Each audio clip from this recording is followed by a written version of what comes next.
The meeting to order. Wai'anae Neighborhood Board 24. And now Kauko'ohu Pahilani will be blowing the pool.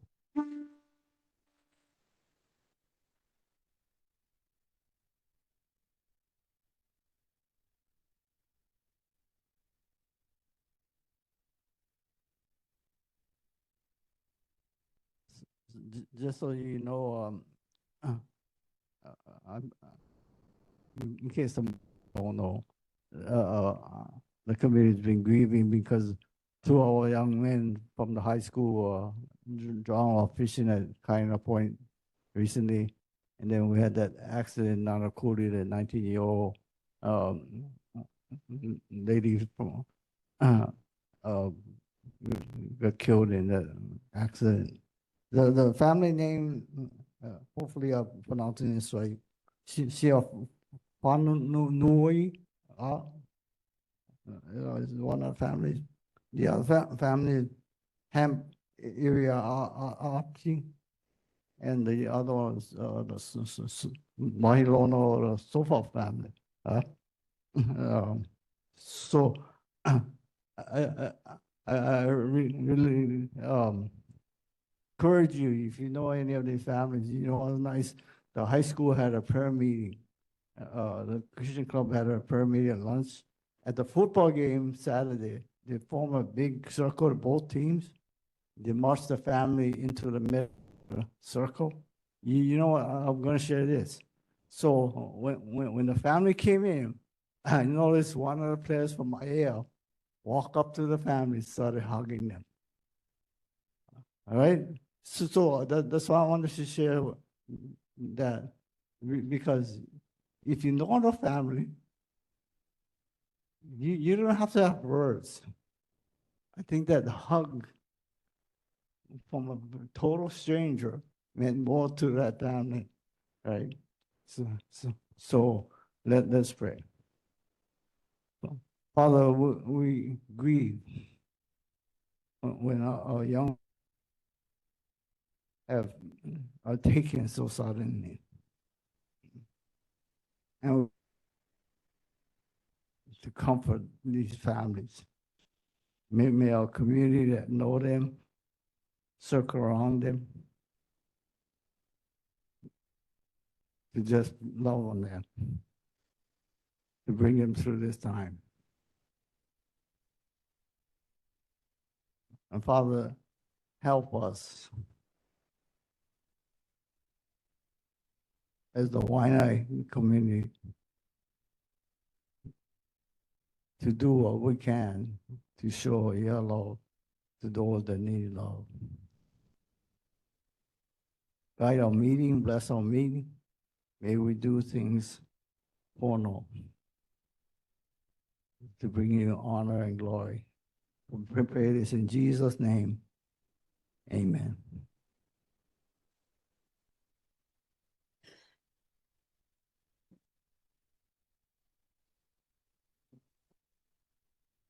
Okay, at this time, declaration of any conflicts by board members.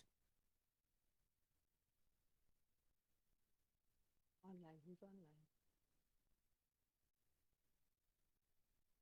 Okay, no one's come forward and responding, so we'll move on to item 4, which is City Emergency and First Responder Report.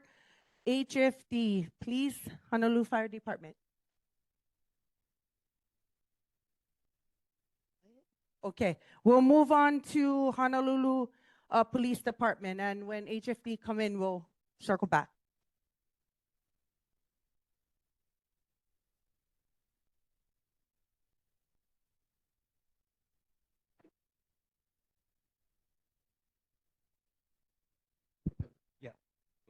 Hello. Good evening. Corporal Corey Makino, District 8 Community Policing Team. Also with me from the District 8 Community Policing Team, we have Sergeant Fumi Moroka. And we also have a guest today, Major Paul Okamoto from the Legislative Liaison Office. First, we'll go over the stats for the month of October. So motor vehicle thefts, for our district, we had 15. In the Wai'anae area, we had 4. Burglaries, 14.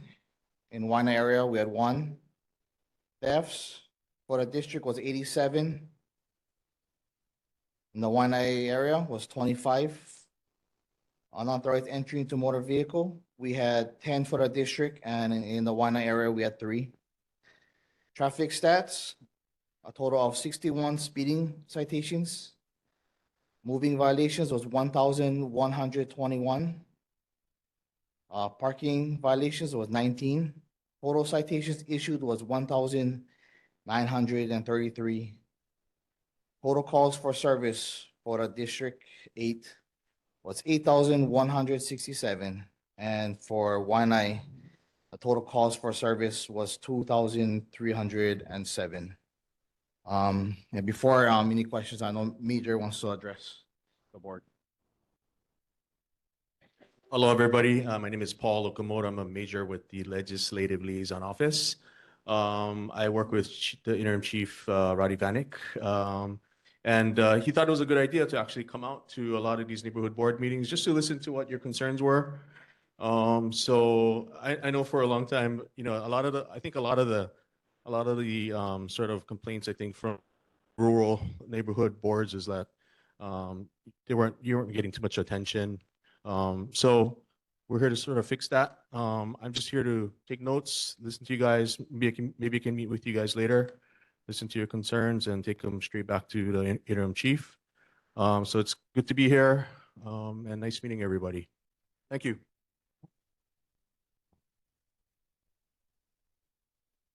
Any questions, comments, or concerns you have? Any question from the board? Go ahead, Mr. Lanford. Yeah, Richard Lanford.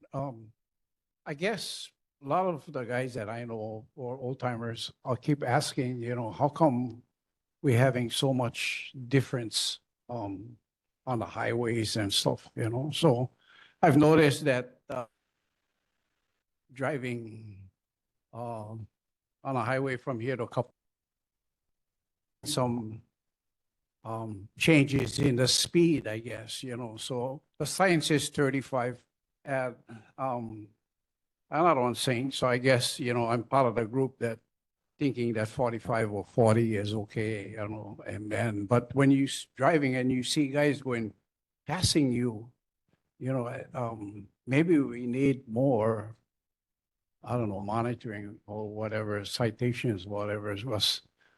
We don't want to agree to citations, but, you know, the answer to them is I think a lot of the new drivers or the new codes or how they drive on a highway and the cars and stuff contribute to the accidents and stuff, because, you know, it's like 5 days in a row, there's accidents in Wai'anae, you know, and it's not only one area, you know, it's by Burger King. The next day it's turnover at Nanakuli, Black Rock Park. The next day, again, it's in Wai'anae someplace or in Maili, you know. So I don't know what the answer to tell these guys, especially been here for the last almost 80 years, 78 years, you know, and growing up over here when only had white coral roads, never have blacktop roads, you know, being here from one dirt road into 4-lane highway, you know, they tell us it's progress and that's how it's going to be. But I don't know if it's more police presence. I think, you know, our people, our community, I don't know if you guys get any programs or whatever to send out to, you know, drivers and stuff like that on how to help us in this area. Because we need you guys' help. Not only tickets, we need literature. We need to tell them that, you know, this is what needs to be done in our community, because we tell them, but you know, 1 year out.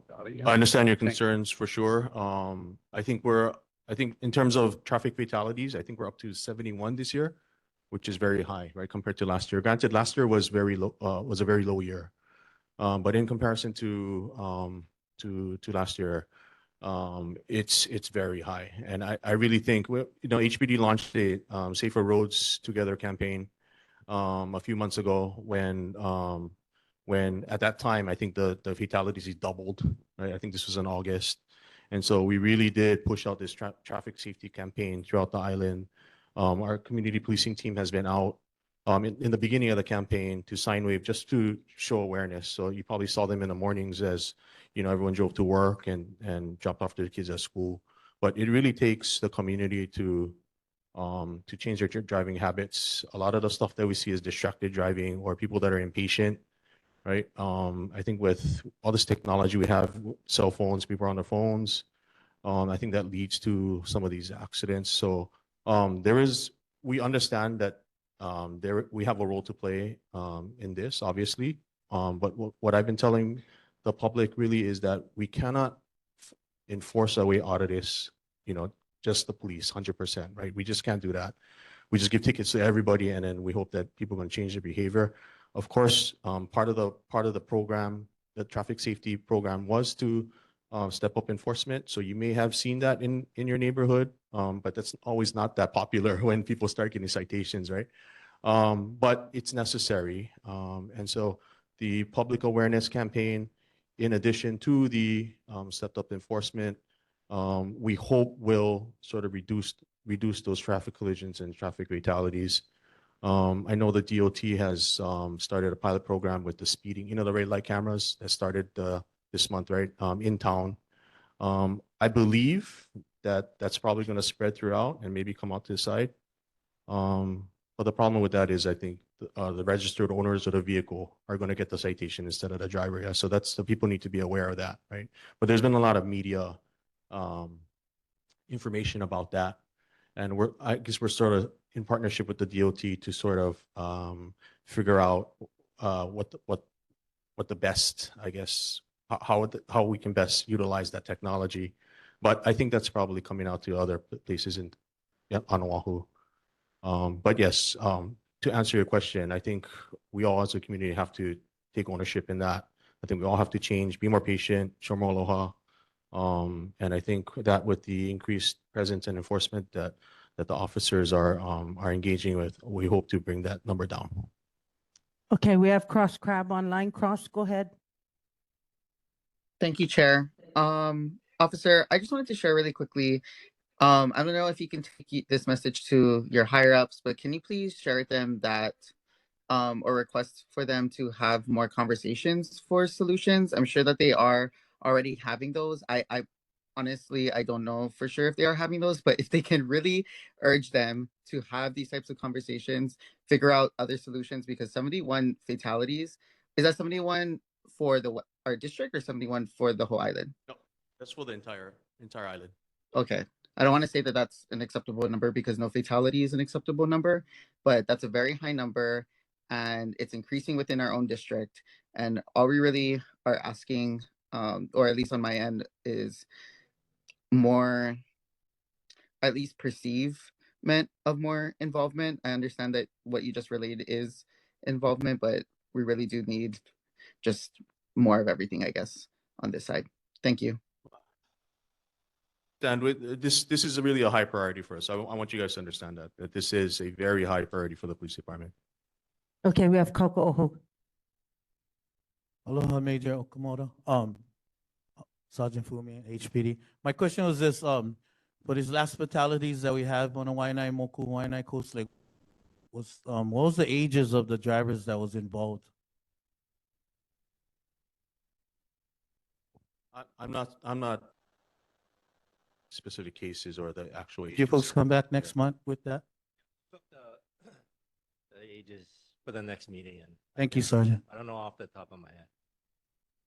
Okay, community, come up to the microphone, please.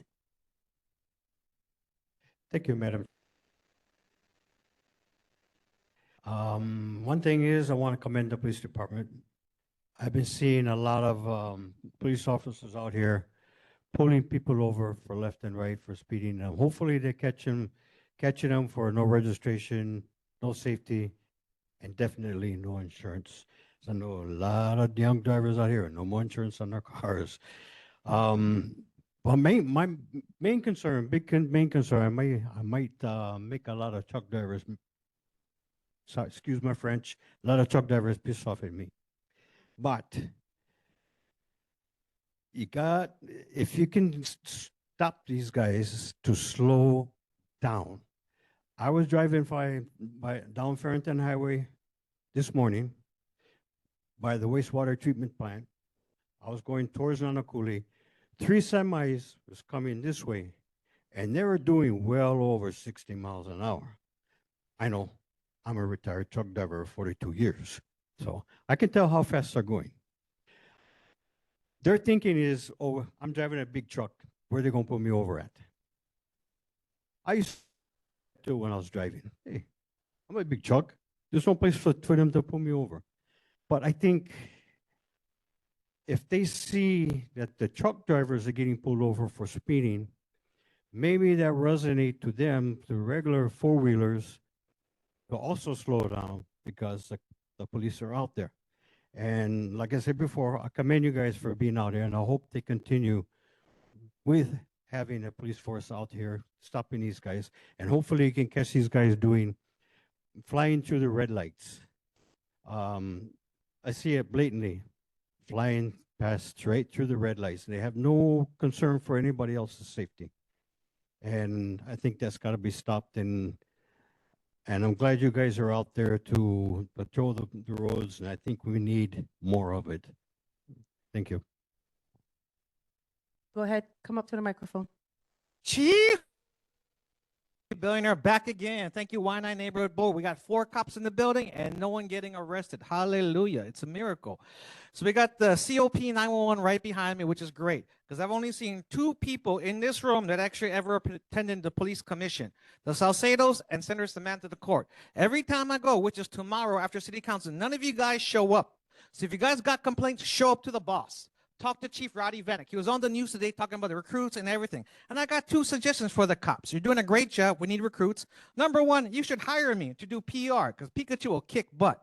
Number 2, what the heck's happened to our NSW? Tiana Wilbur was in charge for the NSW for Nanakuli. We talked to Pastor Wayne. I'm not sure what John Naputi Travers or anyone else is doing because Rose used to be running that stuff right above my house, above Hokukea Place. I have no idea what's happened in NSW. You know my boy, Robert Santillan, is trying to make NSW in Kalihi. They just had the murders shot right there with the security and the bodyguards, and there was only one guy in Kalihi doing security, my boy, Robert Santillan. He calls the cops all the time. I hate to call the cops because I know there's trouble. But I will call them when we need them, and they'll know I'll call the boss, I'll call the alarm. Pikachu does not give a root because we got the sheriffs, which are dirty, because we got Wayne Ibarra on the news. I know Wayne Ibarra from before because it's under investigation. You got Megan Call talking kukai on Instagram, Facebook, and that's not the truth because I know for sure that those sheriffs are dirty. 4 of them all colluding. Now we got the COP, and I'm glad we have the officers with the stars and stripes on the badge. Pikachu always looks for the top stars in the top because I can talk to them.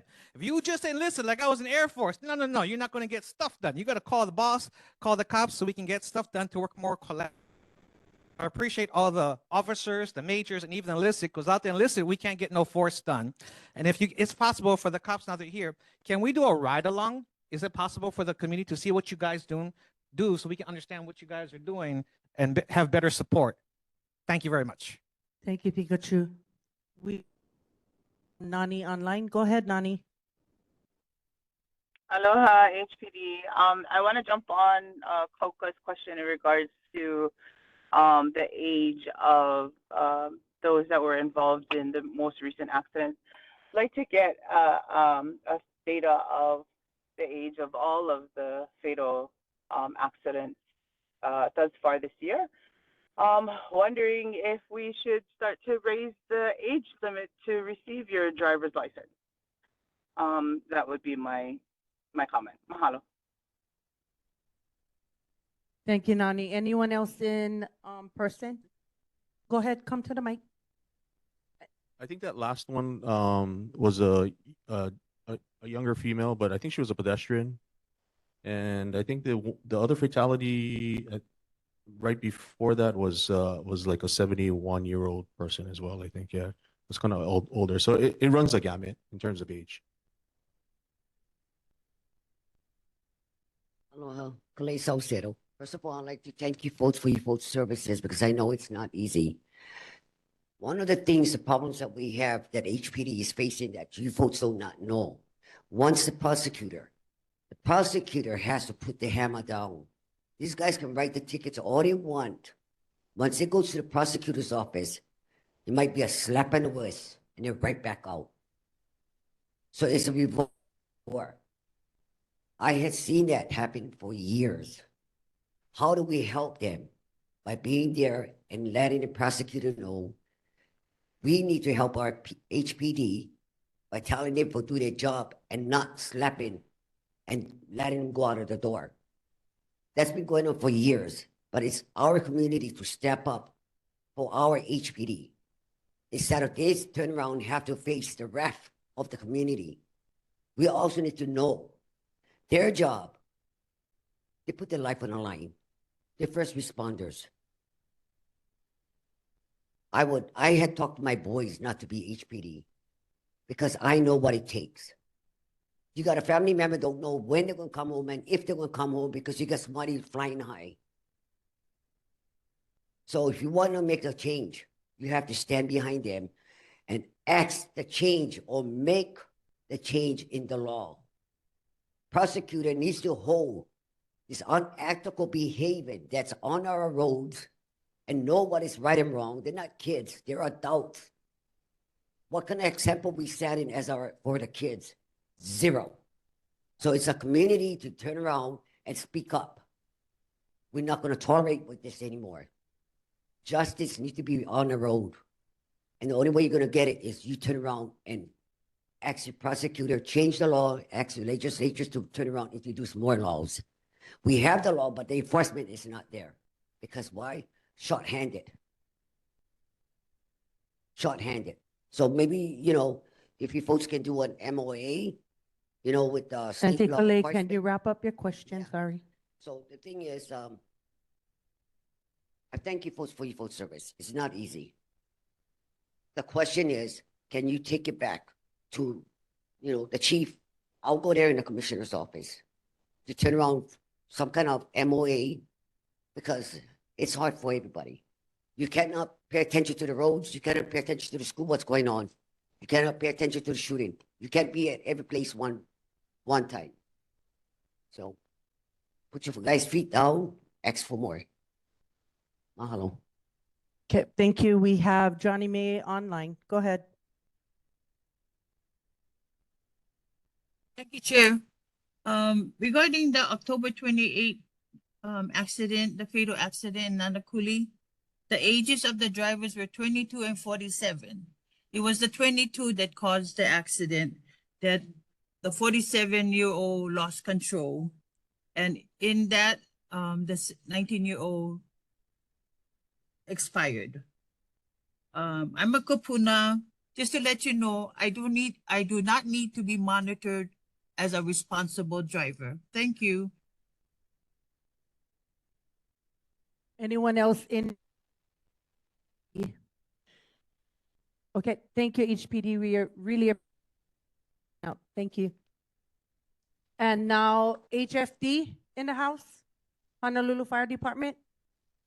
No? Oh, that's HPD. Okay, we'll go on to Ocean Safety, please.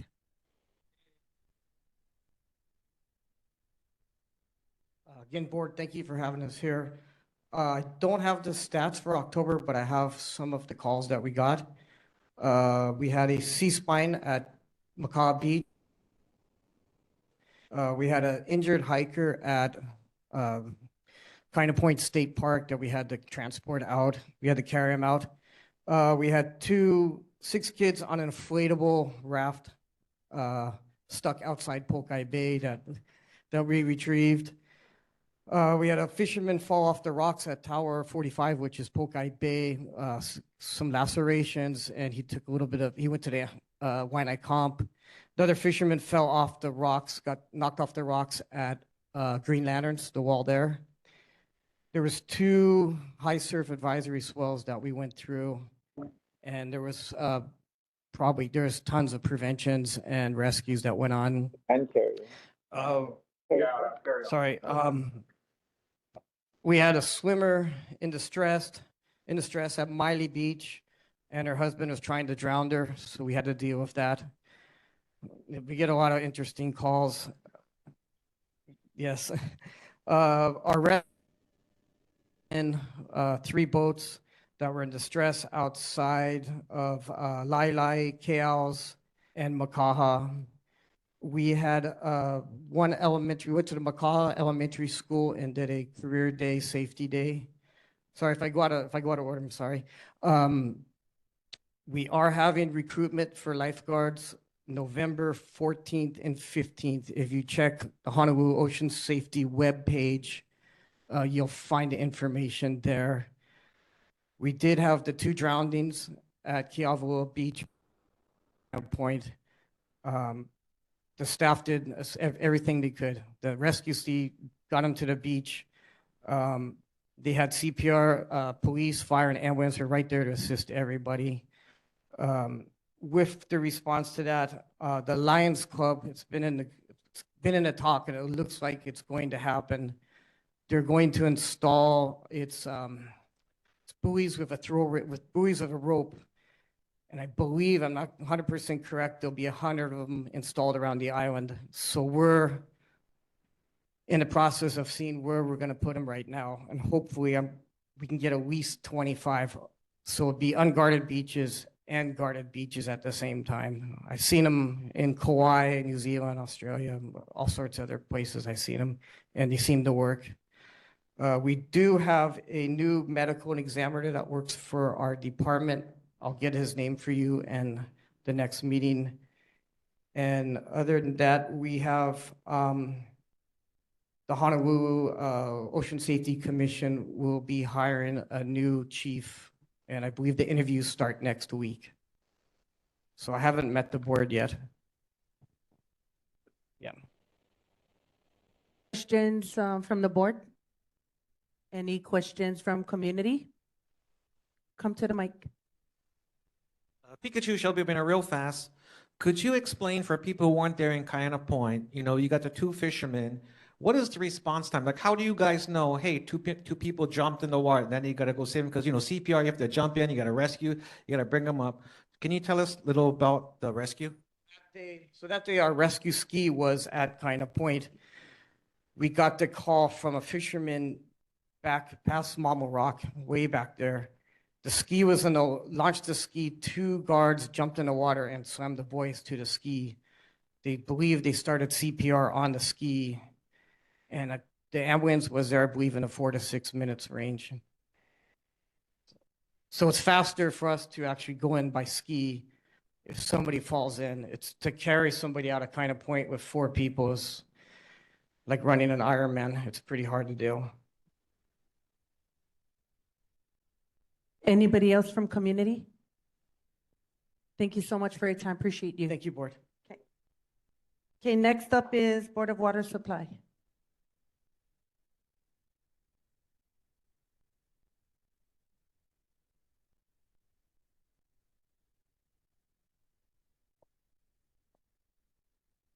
Good evening. Ko Ihilo with Board of Water Supply. Happy to announce no month of October. General water. We main break updates. When a main break occurs, the Board of Water Supply works quickly to reduce the impact to customers, protect public safety, and restore services. For the latest updates on main breaks, generally 4 inches or larger, the information on how repairs are made, visit www.boardofwatersupply.com/main breaks. You can also stay informed on Facebook and Nextdoor for larger or more impactful main breaks. Sign up for H&L Alert. Any questions from the board? Go ahead, Mr. Endo. So you're saying that there's no water breaks, but we had a water break on Haina Street not too long ago, maybe a couple of weeks ago. And the only reason I bring it up, it's almost like the Burger King. Okay, it's a small repair, but they left a hump. I'm just wondering if they can bring a compactor and make it more smooth. Okay, I'll get the address from you and I'll Yeah, refer that to I request. don't know the address, but from McCall Valley Road going that way, I mean, it's about a quarter mile. Okay, we'll check it out. The address is 84846 Lahaina Street. Okay. 84846. Got it. Hey, Brother Hilo. So there's a job that is up Wai'anae Valley Road right before the homestead before Piliuka. Do you know when is completed? That is currently contracted out. Our inspector is overseeing the job. I don't know what the ETA on that completion is, but I can check on that. Anyone else? Go ahead, Pikachu, come up to the microphone. Hello, Michael. Pikachu shall be burning back again. So, Board of Water Supply, my simple question is for tomorrow's meeting with City Council. Luckily, we have Andrew Topola here to make it easier because a lot of people didn't read the stinking testimonial or what it says about the gondolas. Most people are going to oppose it automatic, but that's not what it's written. What's written is to not reapprove the conditional special use permit. Is Kathleen, are you guys going to be there tomorrow? It hit the news talking about gondola. Last time we did this last month's meeting, there's no plans for water or poop. You need the sewage prices are going up. That's on the schedule tomorrow for City Council. So hey, is anyone going to be there? We know Rachel Chu and North Shore is going to be there. Is anyone from BOW going to be there tomorrow? Hi, Kathleen here online. Can you hear me? Okay, yes, I plan on being there to testify in support of the resolution. And you might want to take a look at the testimony, Pikachu, and see what Mr. Skip Taylor has written. I think you'll find it very amusing. Thank you, Kathleen. Anyone else have questions? Yes? Okay, thank you so much for it. Appreciate you. Okay, next up is military, so Army representative.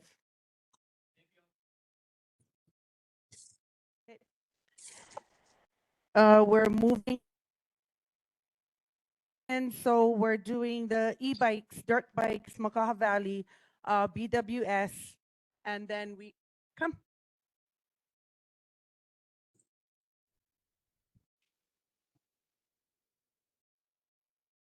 Hello. Okay, great. We're going to have the presentation. Thank you for having us, Tara and members. What's your name, by the way? Oh, sorry, what's your name? Board of Water Supply, Watershed Thank you. Resource Specialist. And today I'll be going over some of the damage that we've been documented in the valley, and we're attributing it to off-road vehicles. So next slide. I'm sorry, Amy, before you forget, and I apologize, folks, I'm on my way, but traffic was really, really horrible tonight. I just want to say what we're trying to share tonight is information that Amy is going to share about some of the damage, because as we've talked about, we want to do some fire prevention, do some fire planning and things like that. And what we're asking for tonight from the community is any advice or any input that you can give us to help us combat this issue. Thank you, Amy. Sorry.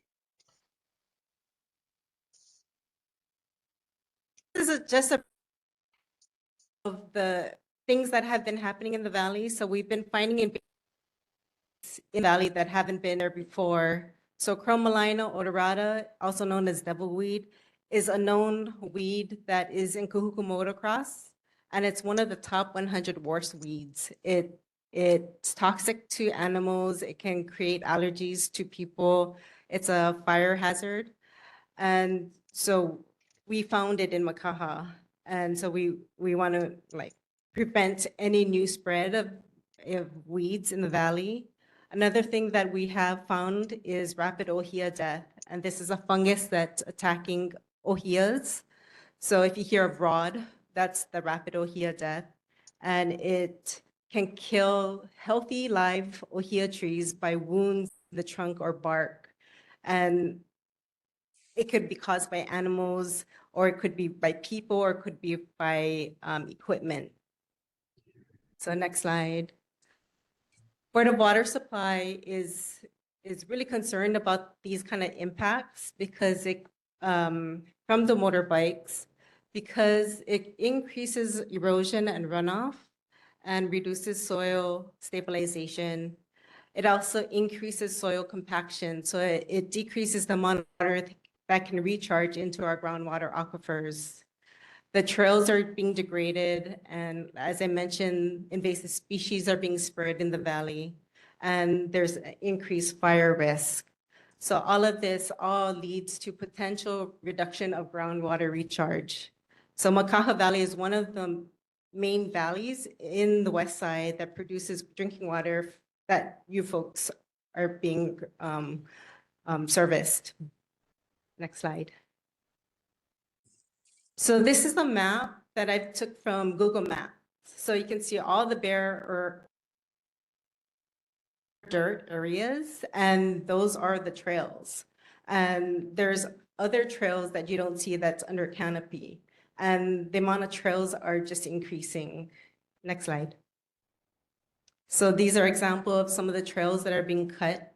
The one on the left, it leads to nowhere. They just cut and then abandoned it. The other one is on the side of a steep slope. And where I'm standing, there's a bunch of boulders. So as you're coming down that slope, you're going to be hitting the rocks if you don't make the turn or navigate it. So it's a safety hazard for us as well, and for the riders.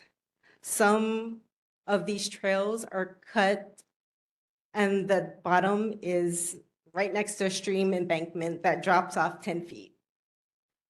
So next slide. These are examples of one of the ridges that you saw in the Google Map picture. And you can see the tire tracks and the erosion. So the amount of sediment that comes down from these trails, because it doesn't have topsoil, it doesn't have vegetation to hold the soil, all this debris is washing off, leaving no topsoil on the surface. Next slide. These are just more examples of the erosion. You can see where when it rains, it just follows the path of least resistance. So it creates channels and just continues to wash off topsoil. Next slide. This just shows the tire tracks that's on those ridges. Next slide. So I put this picture in here because the yellow box is kind of blown up of the top side of the slope, and the amount of debris that washes onto, say, like whatever remaining vegetation is on the slope, it builds up, and so that, you know, it's like 4 inches deep.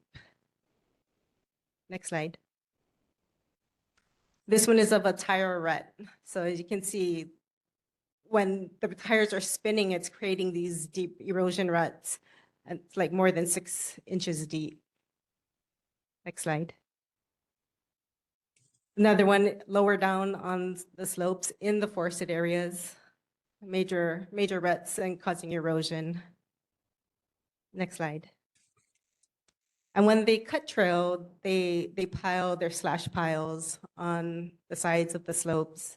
And the valley also has coconut rhinoceros beetles, so they can live in debris that is decaying matter. So that could be another, the larva in the valley. And right on the mountain ridge by Ohilolo, there's the last remaining fan palms, the Pichardias, the native fan palms. So you may be concerned about the coconut trees on the landscaping, but your last remaining Pichardias are like right there in the hot zone. Next slide. So this and the next slide just shows some images that we've captured of the amount of activity that's back there. And so next slide. So we, in the past, have connected to some of our community folks right outside of Makaha, but we also would like to ask you folks and the larger community for suggestions and support of how we can like stop all this kind of damage that can impact our water. So we come to you asking for any kind of solutions that you might have to help us. So thank you. Do you have any question, board members? Online. Anyone in person has questions? Go ahead, come to the mic. Hello, Pikachu Shelby Billionaire. So I want to correct one thing on your presentation about the rapid Ohia death, because I was on Big Island since 2019, living in the cave since 3 years. And I can tell you by radar and military satellites from the top of Mauna Kea, Mauna Loa, going down to Puna, Hilo, whatever, everything from the radar, everything is dead. The trees come at an angle because it's like a laser point. It's called frequency based on hertz. So I like the Board of Water Supply, instead of just blaming a fungi or a mushroom or some other kind of animal, I want you to check out the military radar, which is killing and giving people cancer on big. That's where the Ohia is from. And that's what I want to clarify with DOW and everybody else. Thank you very much. We have Cross Crab online. Cross, go ahead. Hello, thank you so much, Chair. I had a really quick question. And this is just a follow-up question in terms of the Rapid Ohia death. So before it was, Rapid Ohia death was kind of only targeting Rapid Ohia, but people were finding it on other plants. In terms of, whatever strain of this is on our island within our foliage, is it developing where it's going to be killing other plants too? Or have we seen evolution in this strain yet? So there's two fungus, I guess, so there's two species of the rod, the rapid ohia death. And there's Puliohia and Leucoohia. Leucoohia is the one that rapidly kills off the plant, kills off trees in a short period. The Juliohia can kill branches, but then the trees might still be alive and can compartmentalize that fungus growth. I think the different ways of infection, so one is more systemic and that can totally kill the plant, and that's the Leucoohia. So the one we have in Makaha is the Juliohia. So it's not as deadly, but it can still affect trees. So we have found some dead or dying ohia trees. And the samples were sent into the labs on the Big Island, and it was determined to be Juliohia. And so it just attacks ohias Okay, that we perfect. know of right now. Okay, thank you. Go ahead, Jeremy. Mahalo. Thank you for your presentation. My primary question is the Ko'olauloa watershed is the largest on Oahu, which includes Kahuku watershed. So our watershed is one of the smaller ones on Oahu. But my question to you is, what are the preventative, because Kahuku has off-vehicle trails as well. So what are some of the strategies that Board of Water Supply has already implemented in order to deter these types of activities? Has that been done with the city council, or with Board of Water Supply? So our crew has been struggling with trespassing issues, and so I think that's something that the Board of Water Supply still needs to work out, like how we enforce it. And yeah, that's something I think Kathleen. Sorry, I'm like, Traffic was 3 hours to get out here, but I was determined. That's the first time I've ever experienced that. It was really interesting. What we're asking for tonight is if you guys have any additional ideas, we put up signage, they rip it down. We actually go out, we talk to people, and say, hey, please don't come through here. We're trying to grow things. Again, as Amy pointed out, the soil erosion is really bad, and that ends up in our streams, which ultimately ends up in our ocean. So it's not a healthy thing, and it prevents us then from protecting and growing the watershed and replacing invasive species. So we're asking if you know of groups, people we should be talking to, let us know. We'll go talk, you know us, we'll go talk to anybody, we're fine. But we just need your help, your advice. You guys are the expert in your community. We're not. And we're just trying to protect something. As I mentioned previously, Mr. Lau is committed to doing this Makaha Valley Wildfire Prevention Plan. And we are actually actively engaging with UH right now. We're putting together the scope of work. And if everything goes well, we're hoping first quarter or so of next year, we can start coming out and engaging with the community to really work on this plan. But part of that is preventing this kind of activity, because the other thing, it's so dry right now, all it takes is a spark, somebody doing some kind of a wheelie, and boom, you've got a wildfire. And I don't have to tell you guys how serious that is. So that's what we're trying to prevent. So again, you got any ideas, you want us to go talk to people, let us know, and we're happy to do so. So thank you for your time. Go ahead, Joe. Thank you, BWS, for being out here. I've spent 8 years in that valley, and full disclosure, I work with both of these ladies as Board of Water Supply, and I've seen the increase of motorized bikes as well as electric bikes in the valley in the last 3 years, and it's become a major concern. One, safety, one is fire. I think last year, the year before, we had an individual go off of one of the cliffs up there, a 20-year-old that had to be airlifted out of that valley. I've had encounters with some of our hunters going into that valley that have expressed major concerns, especially with the e-bikes. You cannot hear the e-bikes until they're on your back. And I'm a little nervous that at some point in time, we're just going to use our local style to handle some of these concerns. Clearly, I haven't seen a pig walked out of that valley in a year and a half compared to the prior years. I believe that is due to the increased noise of the motorized bikes scattering those animals. Therefore, you might hear from these hunters that we don't see the pigs.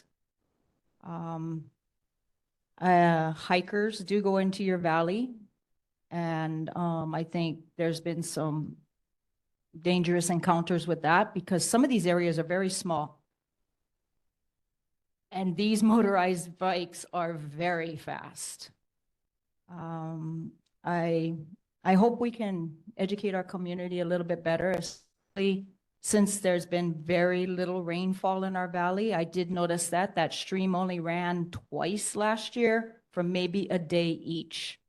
That's how dry this valley has become. And I'm fearful of sparks. I really am. I've seen somebody carrying their e-bike out of there because they dented their front rim so bad that they couldn't carry it out. I mean, they couldn't ride it out. I've encountered the newest homeowner at the old Makaha Valley stables, and he's only lived there since maybe August. And he says these riders come up right into his backyard thinking they can go out through that exit, and that's not possible. Joe, can we wrap up, please? Yeah, I'll talk with you guys offline, and hopefully we can have a deeper conversation with our community. Thank you guys for being here. Thank you. Coco, you had something. Thank you, Kathleen and Board of Water for bringing this issue up. Seeing the pictures and whatnot. So my assumption is it's our own people doing this desecration to the Aina. So if there's some way that, we get Andrea and Chris and maybe we have to do another town hall and put on the agenda these things that are detrimental to our community, and hopefully even like going on Bookface or social media and saying, hey, because there's only so much. I mean, if HPD can get involved, and it's a DLNR thing too, but obviously it's our own people. Same like, we're trashing vehicles up where, I'm glad that, Uncle Eric them been doing some cleanups up there, but get anxieties going up every Sunday, like, well, what am I going to see next, But the bottom line is our own people that are doing that. So is there some way that we can do something about that? I mean, you guys have tried, but gotta keep trying so that our people, at least it gets out to our community, like, hey, if you're going to be part of this community, if you love Wai'anae and you're proud of showing up that W, then be a benefit instead of detriment. So that's what I want to say. Okay, we have Jackie Beckman online. Go ahead, Jackie. Thank you, Chair. I just wanted to ask Board of Water Supply. I do live in the cottages at Wai'anae. Have you talked to the estates or have you talked to, because I believe it's up here, the areas you're talking about, yeah? Or exactly where is it? We've reached out in the past and we plan on reaching out again. We thought we'd come here first because we have talked to the estates and the folks in the towers and things like that. They actually call us a lot about the e-bikes and the dirt bikes. That's where we get most of our information. Thank you. Thank you. Go ahead, Ms. Salcido. Aloha, Kalei Salcedo. I have a suggestion. I mean, the mayor's, they're gonna build a dirt bike track. Why don't you guys collaborate, the councilwoman, the mayor, and work on that ASC? Our Moku can be taken care of and heal itself. So, that's one of the things. Even though they turn around and introduce it, is the community go be there to testify how bad we need it? That's one of the things we need to know. But get a councilwoman, you're supposed to do the diligent responsibility. Let's hand it out to the city and see what they can do. Thank you, Kalei. And I agree because Jermaine, as you mentioned, Kahuku does have a motocross bike and that does make the difference. So if Councilwoman, we're here to help and support. So just let us know what we can do. Thank you. We have Johnny May online. Go ahead, Johnny May. Thank you, Chair. Just a suggestion, maybe some information in the water bill going out to the residents of Oahu of the concern. I'm concerned about the erosion. So maybe some educational piece in the water bill. Thank you. Great suggestion, Johnny May. We will do that. Thank you. Anyone else in person? Thank you, BWS. Appreciate your guys' time. Mahalo. Hello. Okay, next up is Honolulu Charter Commission.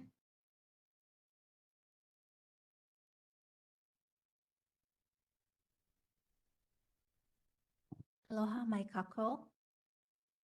My name is Leila Kilolu. I am with the Honolulu Charter Commission, and with me is Kaleopa'a Vares, also with the Charter Commission. We are not commissioners, we're staff, but one of our commissioners, Commissioner Cedric Dwart, is on his way. He's just stuck in traffic, so he gives his apologies. But we do have a presentation, if you can bring it up. And mahalo, Chair and Board, for having us this evening. We do have brochures here by the table for everyone to take. We also have a couple more charters if you would like to take one home. We wanted to bring some hard copies to your community because we understand that the PDF is not possible. I still like hard copy myself, so. Okay. So we only have 10 minutes, but I'll just cut to the chase right now while we load our presentation, which is proposals to make charter amendments are due this coming Friday at 5 p.m.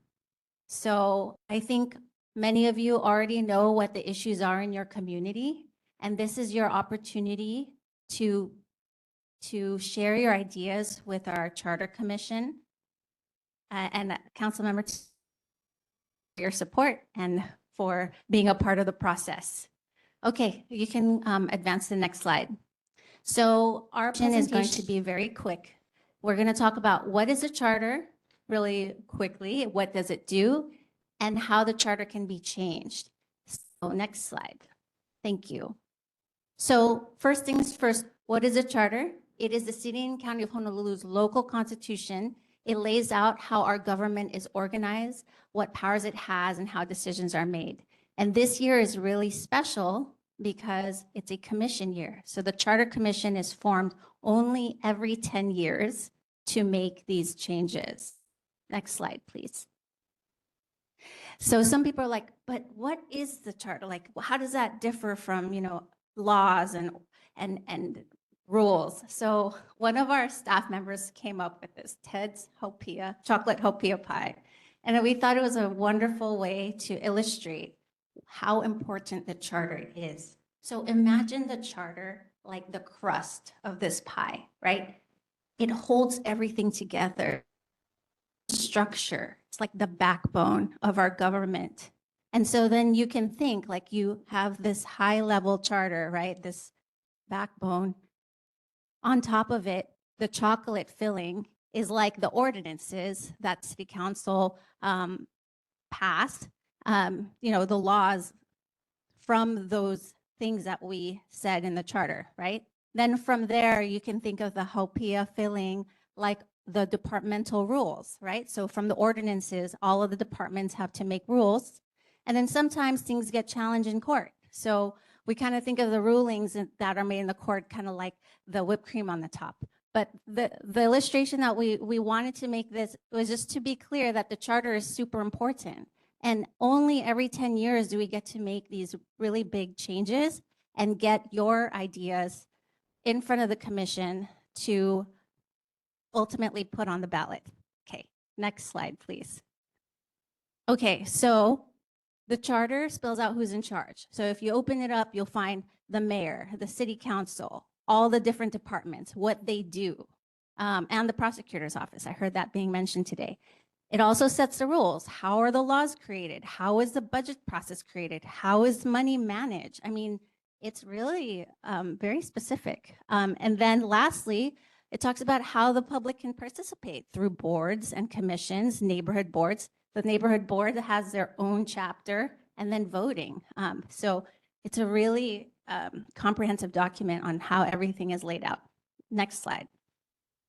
And this is just a really quick graphic of showing, the structure of our government. On the left-hand side, we have the legislative branch, right? That's city council. They make the laws. And then on the right-hand side, you have the administration, which is the mayor and all the departments. And the mayor and the departments have to enforce these laws that are made. So there's that checks and balances. Next slide, please. I'm going through this really fast. I'm sorry, I'm just really mindful. A lot of people might have questions already. So if you go through the charter on every different parks and rec as an example, you'll start with how it is organized from the director, right? And what their duties are. And then it talks about what the duties of the office are, and then its oversight, like which commission or board oversees it, and then how it impacts daily life for residents. Next slide. And then it talks about boards and commissions. So this is just a short list. Some of these commissions you've heard of before, some, maybe not, but commissions are a way that community members can participate in government. They help oversee all of these different functions in the city. And, we really, like, even for neighborhood board members, I mean, it's a big commitment. A lot of them spend 2 to 5 years serving voluntarily on a board or commission to oversee these really important city functions. So for example, the Charter Commission is a 13-member group of volunteers who have come together to take on this huge task of reviewing maybe over 100 proposals. Actually, we are over 100 proposals, and then they're going to decide which ones are going to go on the ballot next November. So it's a really big responsibility. Next slide. So I actually wanted to turn it over to Kalapa'a now to talk about a real-world example of how a charter amendment actually impacts our daily lives. Here we go. Aloha mai, Kalapa'a, outreach specialist here with the Charter Commission. Mahalo for having us. So here we have just one example that we kind of wanted to give you folks just so you guys can wrap your head around it. And so back in 2005, 2006, 20 years ago, hard to believe, and that was what Honolulu wanted, which was to prioritize making Honolulu pedestrian and bicycle friendly city. And so next slide. This is how we went about the process. So a proposal was submitted. The commissioners reviewed it. We had public hearings. We went back out into community, and then our commissioners were able to figure out the language around that. Can you pull up the presentation, Kalamai? Yes, so the commissioners were able to, after the public hearings, they decided that this should be on the ballot for the voters in 2006. So if you go to the next slide, it ended up on the ballot as number 8.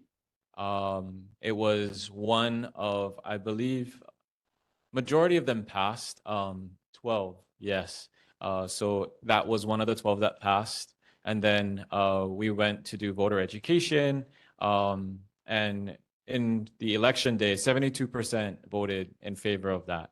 And so then it went into implementation. So changes to the charter of itself. So if you go to the next slide, this is kind of it up on the ballot as a yes or no question. Next slide. It added a whole new section to the charter itself. Next slide. And then some of the impacts, or, this is how it has impacted our daily life. So different places around Oahu, Waialua, Kalihi, South King Street, Wahiawa, and they all look a little bit different, right? So Kalihi, that one looks like more so for kupuna to take their keiki walking on the side of the road. King Street, you have a double lane for bicycles. Wahiawa, that looks like a pedestrian sidewalk. So different needs for every community regarding this special amendment. Next slide. So how can we improve the charter? And we can do that through just some questions that you keep in mind. Here we have the neighborhood board. I'm sure a lot of you folks wear different hats too, civic clubs as well. So what is an issue in your community that matters most to you? How this will impact your ohana, your community? Will it belong in ordinances or rules? And most importantly is, why does this change matter? And how is this going to impact us for the next decade? Next slide. And so some of the type of issues that the commission will consider. And so how public funds are spent, issues like housing and homelessness, those are big ones this year. Environmental protection and climate resiliency, that was a big one 10 years ago, which created a whole new department for that. And then also to rights and representation for Native Hawaiians and other communities. So how to submit a proposal? You can head to our website. You go to honolulucitycouncil.org/charter commission. On that website, you're going to have an FAQ section. You're going to have how to submit a testimony and all that. If you go to the next page, this is what the form looks like. So the fastest way to get us that form or that proposal is to submit it through our Google form. You can also email it to us at cclcharter@honolulu.gov. So far, we've received over 100, and we are about to, I think, last time we came around, we had more than 150 10 years ago. So we're looking at also amount. This is our timeline. So right now we're in that proposal submission period. Next, we go into the review and hearings. That's where we're going to have to bucket a lot of those ideas and kind of find a middle ground. We then have the final proposals, where we'll go back out into the community for education. And then we're going to have to go back out again to make sure that people understand what they're voting on. Will yes mean yes? Will no mean no? There won't, we need to really simplify that for everyone. And this is all gearing up for our January election date, which will be November 3rd of 2026. Please go ahead and follow us on Facebook, on Instagram. You can also join our email list, and that's if you go to our website, Honolulu Charter Commission. You can find all of that there. So we can accept questions at this time if you folks have any. Any any board member has any questions? Nope. Community, go ahead. Come to the mic. You come too. You're going next. Pikachu Shelby Banner. So I already have two suggestions right here. On 6, everyone turns with me. Page 6, 3-109. Mayor may appear before council. The mayor may attend any meeting of the council or any of its committees and may express the mayor's views. I'm not sure if you lived in any other of the states of the United States of America, but what happens in the city council is the mayor is the head of the council. You don't have Tommy Waters, the chair of a district, who can be biased and only vote for his stuff. So I suggest you change the words. The mayor must attend any meeting of the city council and any of its committees when it's possible, because that's why we're having issues in the city council. Next, page 10. Salary commission.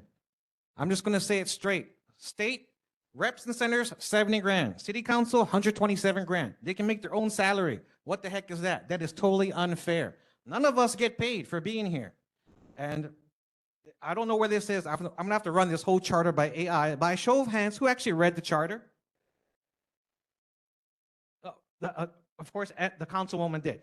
But if you told me only 100 people out of a 1 million population on Honolulu actually submitted proposals, that is horrible. That's not even 1%.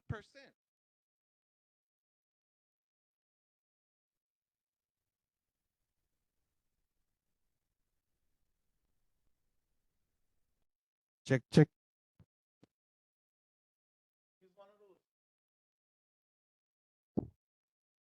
Check, check. Better? Yeah. So I'm going to run this by AI because I actually deal with the police commissioners tomorrow. After city council, I have to talk to Chief Roddy Vanek and the police commissioners. We got a new commissioner coming up tomorrow, Blake. We got a lot of stuff coming on. So if you guys could work with the police and the commissioners, that'd be a lot easier to get this stuff done. Thank you very much. Come up to the microphone. Mahalo for coming for the presentation.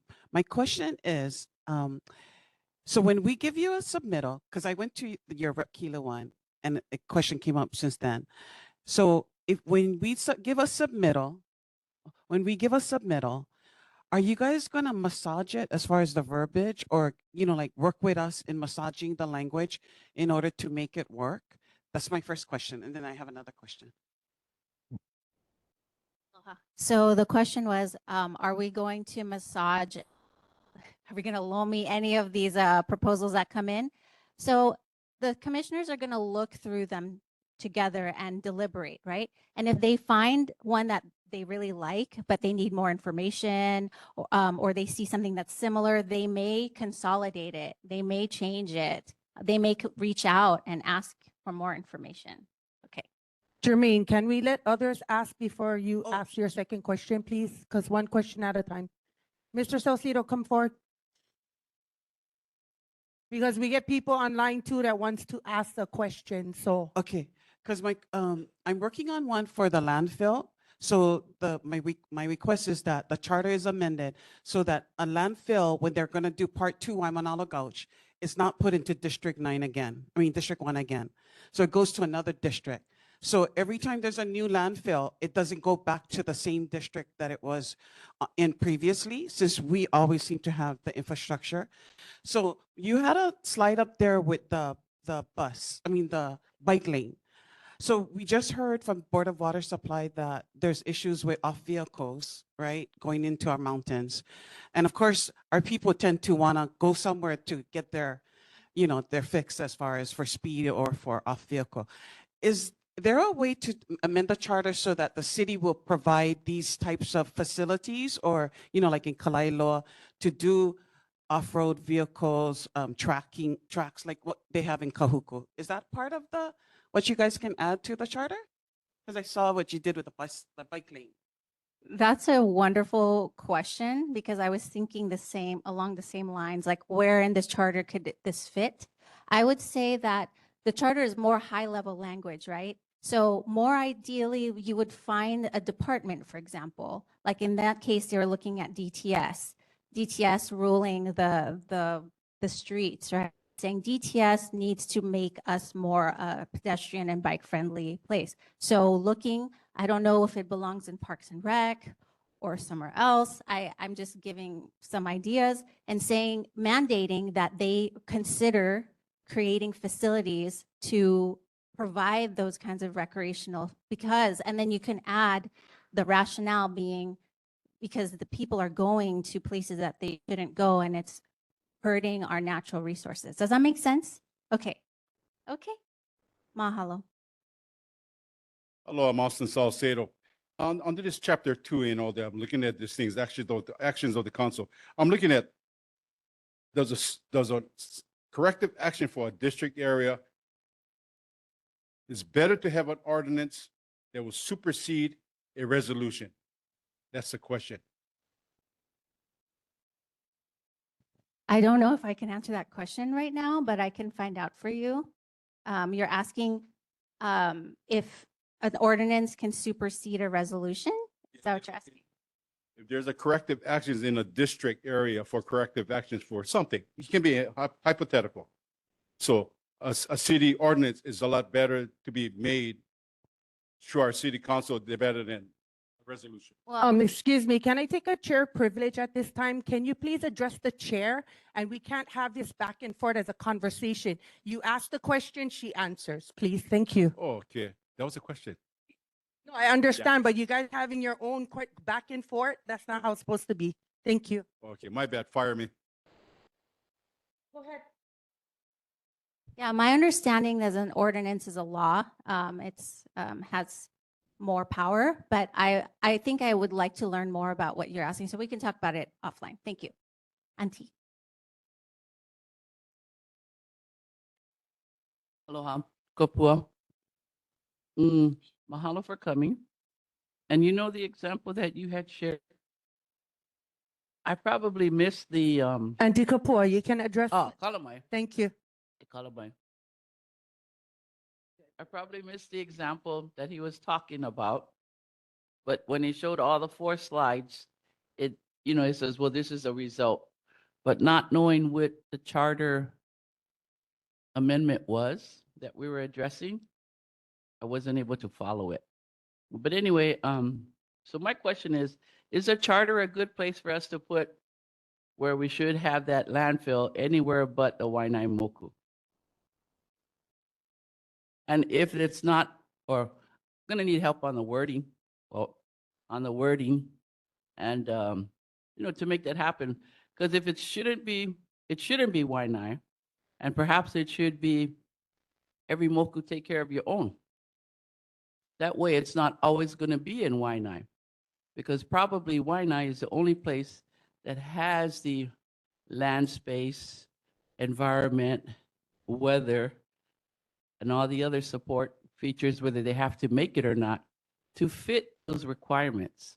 So how do we get it to change from being one for the whole island to being do your own? Thank you. Yes, I've heard this question before. And the way that I view it, and there may be other ideas here, is again, this is more high, right? And not to say that we couldn't write language that was more equitable, right? So an idea is, again, looking at the department that oversees landfills, environmental services, reading what they are mandated to do. And if it doesn't say anything about where landfills should be, maybe adding that language, exactly like what you said, right? Like saying landfills should not be placed in communities that have hosted them in the past, as an example. But there may be other places in the charter where this language could live. But if it's going to be very specific, likely it's going to be through an ordinance or something more specific. That's what I imagine, because the charter is more high level. Like charter talks about what departments can and can't do. The charter can actually also open up a new office, like it did with the Office of Climate Change, Sustainability, and Resiliency. So just kind of thinking more high level. Awesome, thank you. We have Johnny May online. Johnny May, go ahead. Thank you, Chair. My question is, can anybody from the out of Hawaii, like the mainland or foreign country, submit a proposal from someone in the Hawaii address? Because as you know, there's many businesses that now operate in Hawaii. So is that a possibility of going through the process and submitting proposal, and you don't live in the island, but you do business in the island? So this charter would work in favor of the developer and maybe not so for the residents. Thank you. Mahalo for your question. Yes. So the question is, can anyone, especially possibly those folks that are on the continent, can they submit a proposal? And yes, they can. Just know that this is just our own. That's going to impact just Oahu, yeah? So Maui County has their own, as well as the other counties. And I wanted to address one more thing, or just another example of how Maui County did this. So back in 2001, or 2021, excuse me, the last few years, they actually voted to have a Department of Oiwi Resources. And so with that Department of Oiwi Resources, what that did was 2 years later, it ended up on the Maui County Charter. And what that department overlooks is everything from Hawaiian language to heritage to protection, right? And so with that department, right, being that this is the side where most Native Hawaiians are, right, and there's orgs and there's funds that possibly could be used through that department, right? So that's another main, right, a big picture idea or a big proposal that could go forth to then trickle down, right, into community. I wanted to add an additional comment is that so all of the proposals are being submitted, we're making them public. So you can go on our website and you can see everything that's been submitted in there in both a PDF form and an Excel spreadsheet. But so as we go through this process, we're going to tell people, like, this is what's happening. These are the proposals that are being deliberated. And if you feel strongly about something, you can submit testimony, either oral, like in person, in front of the commissioners, or written testimony. And you can actually submit written testimony directly through our website. You can just click the button and then say, I don't support this, or I do support this. And around, like, other interests, not in, you may not agree. We give you that opportunity to share. Anyone else in person? Rep Morocco? No? Anybody online? Okay, thank you so much. I appreciate your guys' time. Okay, at this time, we're gonna do community concerns. Note that limit 2 minutes, please. Are we ready? Okay, time's time. Pikachu shall be a billionaire. So my community concern is I don't like Donald Josephine Trump because the SNAP benefits are cut. He's been traveling all around the world, China, Japan, making deals, getting crowns from Korea, golden golf clubs from Japan. He bought Argentina beef from Argentina for $20 to $40 billion, but he won't fund food stamps. Because I ran out of time with the cops, I'll tell him because the cops are here. I expect crime to go up. People are going to steal more, rob, and more murder and stuff's going to come on. Because I believe Donald Trump won't undo this BS until January next year.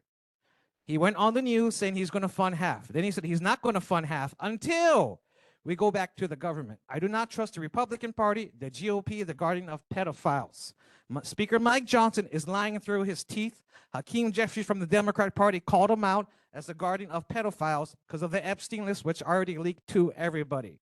Now, going to something local here, because I'm going to say this to the police commissioners tomorrow, is that Nanakuli board is kicking our Wai'anae board's butt. Why? They are efficient. James, Blessings, Jermaine Myers, they're there with their committees. Our committees, which I told Philip before and the current chair, why I have an issue with our board is that we can't get anything on the agenda because you don't have any committees based on sunshine law. We can't do anything. We haven't had the Water Affairs Committee, Hawaiian Affairs. Thank God we got Kim to do Business Economic Affairs. And the reason why I'm saying this, OHA got $15,000 for our La Hui event, and no one ain't talking about it. I can draft a paper in one day. I can guarantee it. Where's the other 501c3s that would help us run it? When I was talking to Andrea at Nanakuli board meeting, she's willing to help me with human trafficking and drugs through the nonprofits. Where is everybody else? We're supposed to be addressing these issues, working with 911, DLNR, and everybody else. Thank you very much. My time is up. Thank you. Come. Mahalo, Chair. Will we respect my 2 minutes for community concerns? First of all, I'd like to acknowledge what Kauka Ohu said earlier, which was a light bulb moment for me. If you live in Wai'anae, you believe in the W, then you should aloha aina.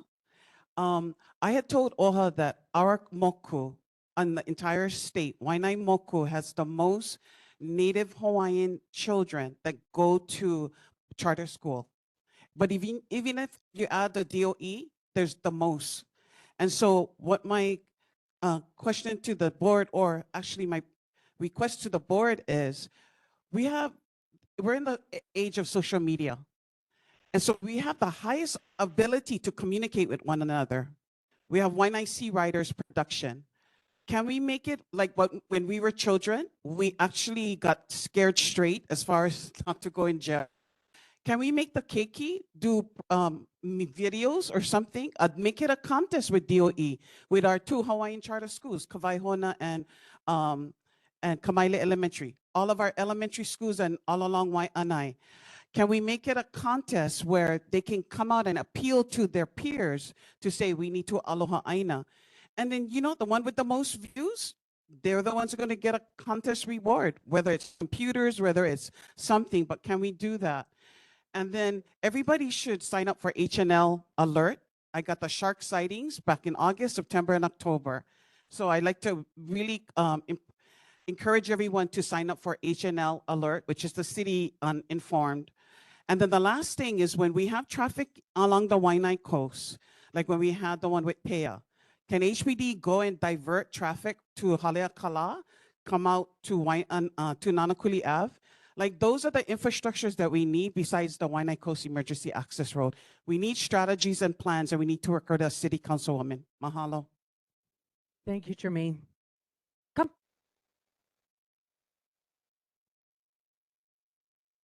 Aloha. My name is Eric Enos. I'm with Kala Farm. I'm going to be testifying at next month's neighborhood board. I'm just going to do a shout out. We have a draft EA for our 97 acres Kala Farm with DHHL. So I'm going to leave this flyer out there. Basically, we've been in the valley since the 1970s with model cities at 97 acres, and then it got turned over to Hawaiian Homelands when Ho'oliku Drake sued the state, and so that 97 acres became part of Hawaiian Homelands. But we've been out there clearing the lo'i and stuff like that. So we've had a license agreement ever since then, but now we're going to go for a lease that gives us a little bit more. So I have these flyers. It describes what we're doing. It's a draft EA, and it also talks about why we're applying. And I want to mahalo Kaka'ohu and sister that testified, Kapua and brother up in Lulule for testifying in support at the last Hawaiian Homes Commission. So I left flyers over there. And then secondly, we have a La Kokua Ku'ikalo event this Saturday. So it's for Ku'ikalo, and families are invited and stuff. So I left some flyers there. And we also have an internship programs. So we got some funding because we're doing wildfire remediation, flooding, and green fire breaks in the back of the valley, working very closely with the Border Water Supply and some of the Kupaka Aina. I know Harris is over there too, with the Lo'ikalo up there on top of Punana Ula. So I just want to say mahalo and a shout out. Can I ask a favor? Can you folks email me all of what you just said so I can send it out to all the board Sure, I'll And have. then other people in the community that usually ask me, can you send me information? I Absolutely. appreciate that. Thank you so Mahalo. much. Okay. Um, hold on, Austin. I just wanted for Kako, Uncle Eric, just because we have this relationship. Naalaka of Hui Kulike Kako, we've been coming up over 11 years doing super sustainable Sundays up in those 97 acres. And I just wanted for Mahalo Uncle Eric and his team for being there all these years.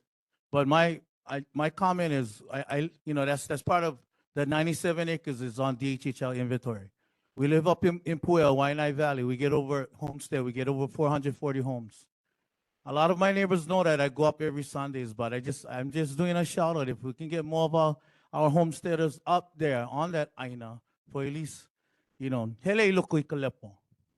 If we get into the lepo and for reconnect to Haloa, Brother Harris been up there for ages, but I just wanted to share that with our community, especially the Wai'anae Valley homestead. Yeah, so mahalo. Go ahead, Mr. Salcedo. Thank you, Chair.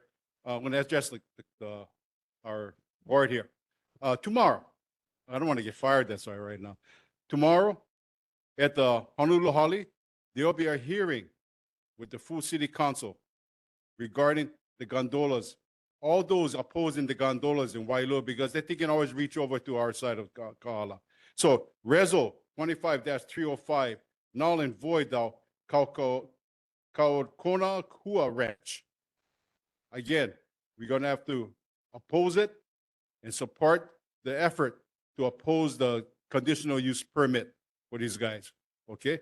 Also, on the same.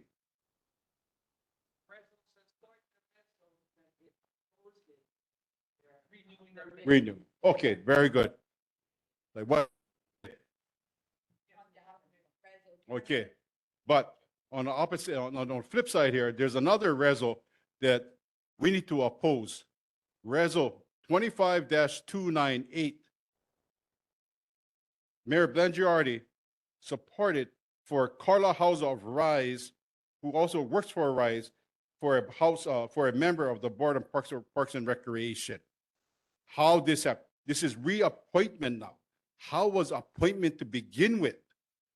It was not brought to our neighborhood board for public testimony and as far as this. So now they're going to provide testimony to make it stick to the gums for the next 5 years. So we need to oppose this, because this is a mainland operation, came in from Texas. Now it's spreading on this island. It's up on Nohaleo Road. Now it's being on the parks. So multifaceted. So I'd like to bring it up to you folks. Ordinance 25-290 or resolution 25-298. This is not law. I think ordinance is a lot better. So if you think she wanted more ordinance, maybe they're going to do this resolution first. So I don't know how it works, but from what I gather, ordinance is more sufficient on this, more solid. Okay, so we need transparency to have this thing brought to our attention for the board. The board got to bring it to us community. If you guys don't know, how are we going to know? So a little birdie whispering into my ear, have to provide testimony. 10 o'clock tomorrow, Honolulu Hali, or go testimony. Okay? That's all I get. Be real, be solid. I have Johnny May online. Johnny May, go ahead, please. Thank you, Chair. I just want to go back during COVID. We had Governor Ige, President Biden, who had addressed the deadly disease with vaccine, paying people wages, providing food, and helping businesses. With the shutdown, did you know we have 900 billionaires in USA? Trump is worth $7.3 billion. He is the number 201 on the list. We'll see how much he earns by the end of his term. Did you know we have 400 million SNAP recipients? So it's just really alarming how many SNAP beneficiaries we have in the US. So I like to challenge federal elected officials, state, county, and OHA with the food insecurity. I will donate $100 to the food bank. They prefer cash. So I would like all the elected officials, you can use campaign money if you don't have a paycheck, 10 times that amount. So it comes out to $1,000. I challenge you, we're your constituents, get your money in there and support all your constituents and the food bank. $1,000 from the federal to state, county, and OHA. Thank you. Mahalo. In person, go ahead. Aloha. John McKeppa with Wai'anae Valley Homestead Community Association. Kaka'ohu, I'm going to take you up on that. So my son and another boy are seniors up at Kekula Kaiapuni or Anuenue. And in our moku, in our whole moku, we have 7 students that will be graduating in 2026 from Anuenue, a total of 20 graduates coming up in 2026. So part of La Ohana and part of a community event to help the kids do community service for college acceptance, we will come out to Ka'ala to help. And then 2 other things that I want to bring up is Kaupuni Park in our homestead. To go through a whole bunch of links and look for models for our playground. And so we found 4 that fit our needs. We surveyed our community identified a model. Money was allocated for planning and design. And what I want to ask is, what are the next steps for us to move forward in planning and design for our playground for our keiki? And once that's done, then what is the next step to secure money for construction for our playground? And then the other thing about Kaupuni Park is that we're asking Parks and Recreation for a vehicle gate. Our park has actually 2 levels, a lower level and a higher level. Lower level has a vehicle gate, so emergency vehicles can get on there if there's a fire on the backside, but our higher part does not have a vehicle gate. And so we're asking if we can get City and County Parks and Recreations to install a gate on the top side, so when there's fires, because fires happen on the backside, or if any emergency may occur, that they can get access closer to the back part of Kaupuni Park. And also wanted to mention that our homestead is in the process of becoming a Firewise HWMO member, and we did a tour. 3 days after the tour, our mountains were burned, and then Firewise did an assessment report that should be out soon. And one of the recommendations is to have a vehicle gate on the top part of Kaupuni Park. So that's what we're asking for. Mahalo. Mahalo. Come to the mic. Aloha, Kapua, Wai'anae Valley Homestead. Okay, so like our Pelican Kenneth said, you know, we have needs up in the park, just like the whole community. So it helps a community if the committees would meet so that we could get the committee support and to learn the process of what's next. You know, for us, the parks has been something that's been very important to us, although we peak and valley because of our schedules and our kuleana. So if we could get that. And also, I didn't think about it till earlier, but you know, maybe one of the charter changes or recommendations could be that each committee, each neighborhood board member either be a chair or a committee member, and that you also allow community to be committee chairs, because that kind of lightens the load of you folks too. Because, you know, I've never been a board member, but I think if we allow more community interaction to include leadership, because we have some people here that are really good in certain areas, and they'll stay right on it to the documentation, the meeting, to the follow through. Whereas a lot of you folks, we thank you, but you're really busy. And so I also want to encourage us to push to close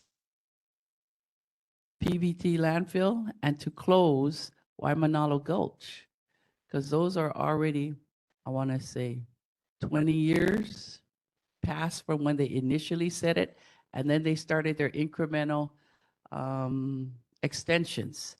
So I would say probably each mayor has committed to closing it, but they can't because within their 10-year time frame, they can't get enough to happen in order for it to fulfill its closure. So we need to support more landfills. Otherwise, it's always going to be, if not at the front of our yard, it'll be in the back. And so they think that by putting it in the back, out of Makaha, Kea'au, or further west, that we're not going to be bothered by it. But that's when we should really be bothered by it. Mahalo. Auntie. Anybody else? Go ahead.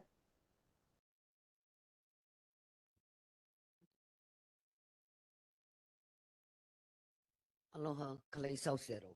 You know, we talk about the landfill, and that is our Kuleana. But we also got to remember our mayor, our councilwoman, that's part of the land, the city maintenance facility, city. So we need to turn around and have town hall meetings and get to the point because we cannot keep hosting what we cannot host anymore. Because you get these big businesses coming in, their Opala is coming to the landfill. Okay? If they continue staying in, then why don't we stand up and saying, give us a tax break, property tax, give something break. Because, you know, enough is enough. This is our Kuleana. When we're going to turn around, put that Kuleana back on a plate, who created that? Because it's not going to go away. And I'll be darned if you guys think they're going to go and get outside. That's B1 zone. You do not. That is when a kupunas lay. They hit the EVs.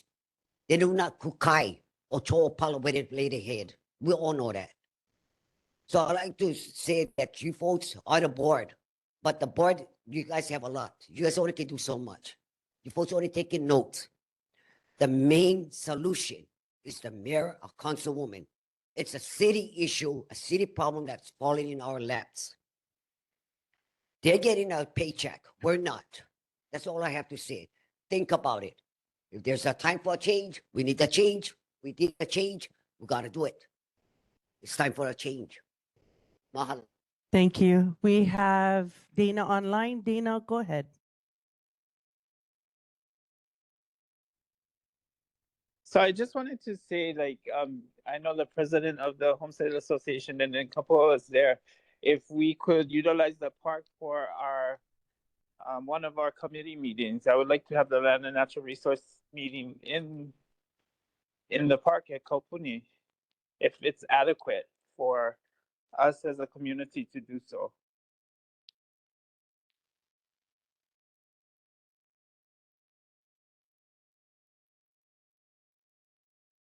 And that's a question to community.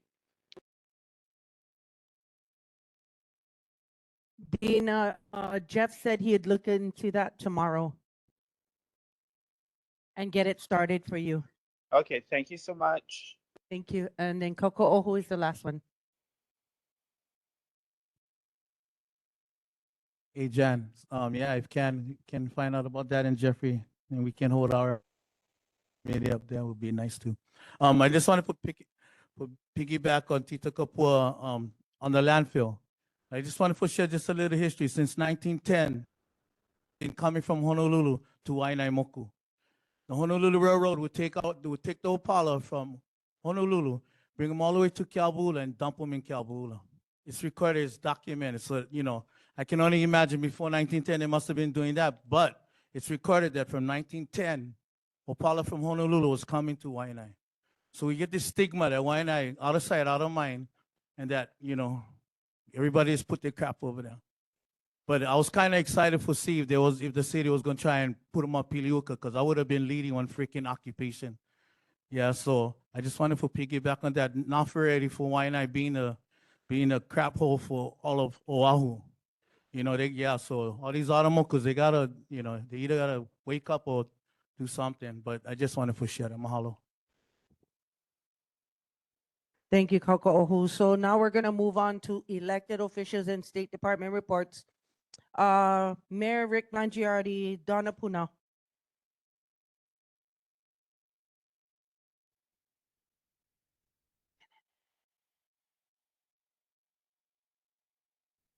Don, if you're talking, we can't hear you.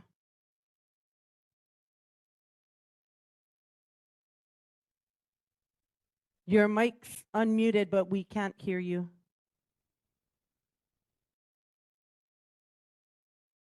Don, we're gonna circle back. So we're gonna go to Council Member Andrea Tupola. Aloha Chair, aloha board members, aloha community, and thank you HPD, HFD, OSD, Board of Water Supply for sharing all of your presentations tonight. I really appreciate everyone.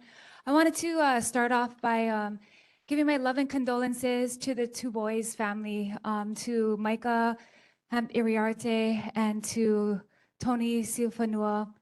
And I just really feel for their families. And I thank Lieutenant for being at the sign waving we did for Tea's family as well out in Nanakuli. So prayers for our community. I know it's been a rough one these past couple of weeks hearing after tragedy. So thank you to our first responders for being out there, for all the community members. I'll start off with the report and then I'll answer some of the questions that came up in the discussion today. First off, I wanted to say that Bill 62, it was part and parcel of a package that I did with Councilmember Augie Tolba. So Bill 62 was to exempt veterans from 65 and older that have been honorably discharged from registration. And Auntie Kupua actually testified multiple times, and Mayor will be signing it into law on November 10th. And we started this effort with making Honolulu a Purple Heart City. As many of you guys know, Herbert Pili La'au was one of the first to receive a Purple Heart. Wounded or killed in battle, that's how they are honored. And so this is one of the bills that we passed in conjunction with that. So if you guys want to come November 10th, it'll be at the Veterans Center in Salt Lake. Secondly, for final reading, we do have Bill 5. So this came up from our agriculture, ranchers, farmers, about loose and stray animals. We're not talking about cats, dogs, and chickens. We're talking about ox, cattle, bigger animals. And so in our community, we've had our fair share of it. The Cattlemen's Association has been helping with it, like for free, running around trying to put animals back where they should be. But this bill will be up for final reading tomorrow. So I thank those who have been involved with that and testifying in support. Thirdly, Bill 70 will be up for first reading. So I introduced that as a measure to allow for dog parks to be part of park dedication. Right now in all the city parks, you can't have dogs. And if you want to have a park credit, you can only do human parks. And so this is going to allow for, I think, 30% of parks that are dedicated to also be for dog parks, because many people with dogs have been waiting for there to be spaces in city parks, but right now we don't have too many of that. Aside from the bills, I wanted to mention that in regards to the landfill, it is in section 8 or chapter 8 in the charter.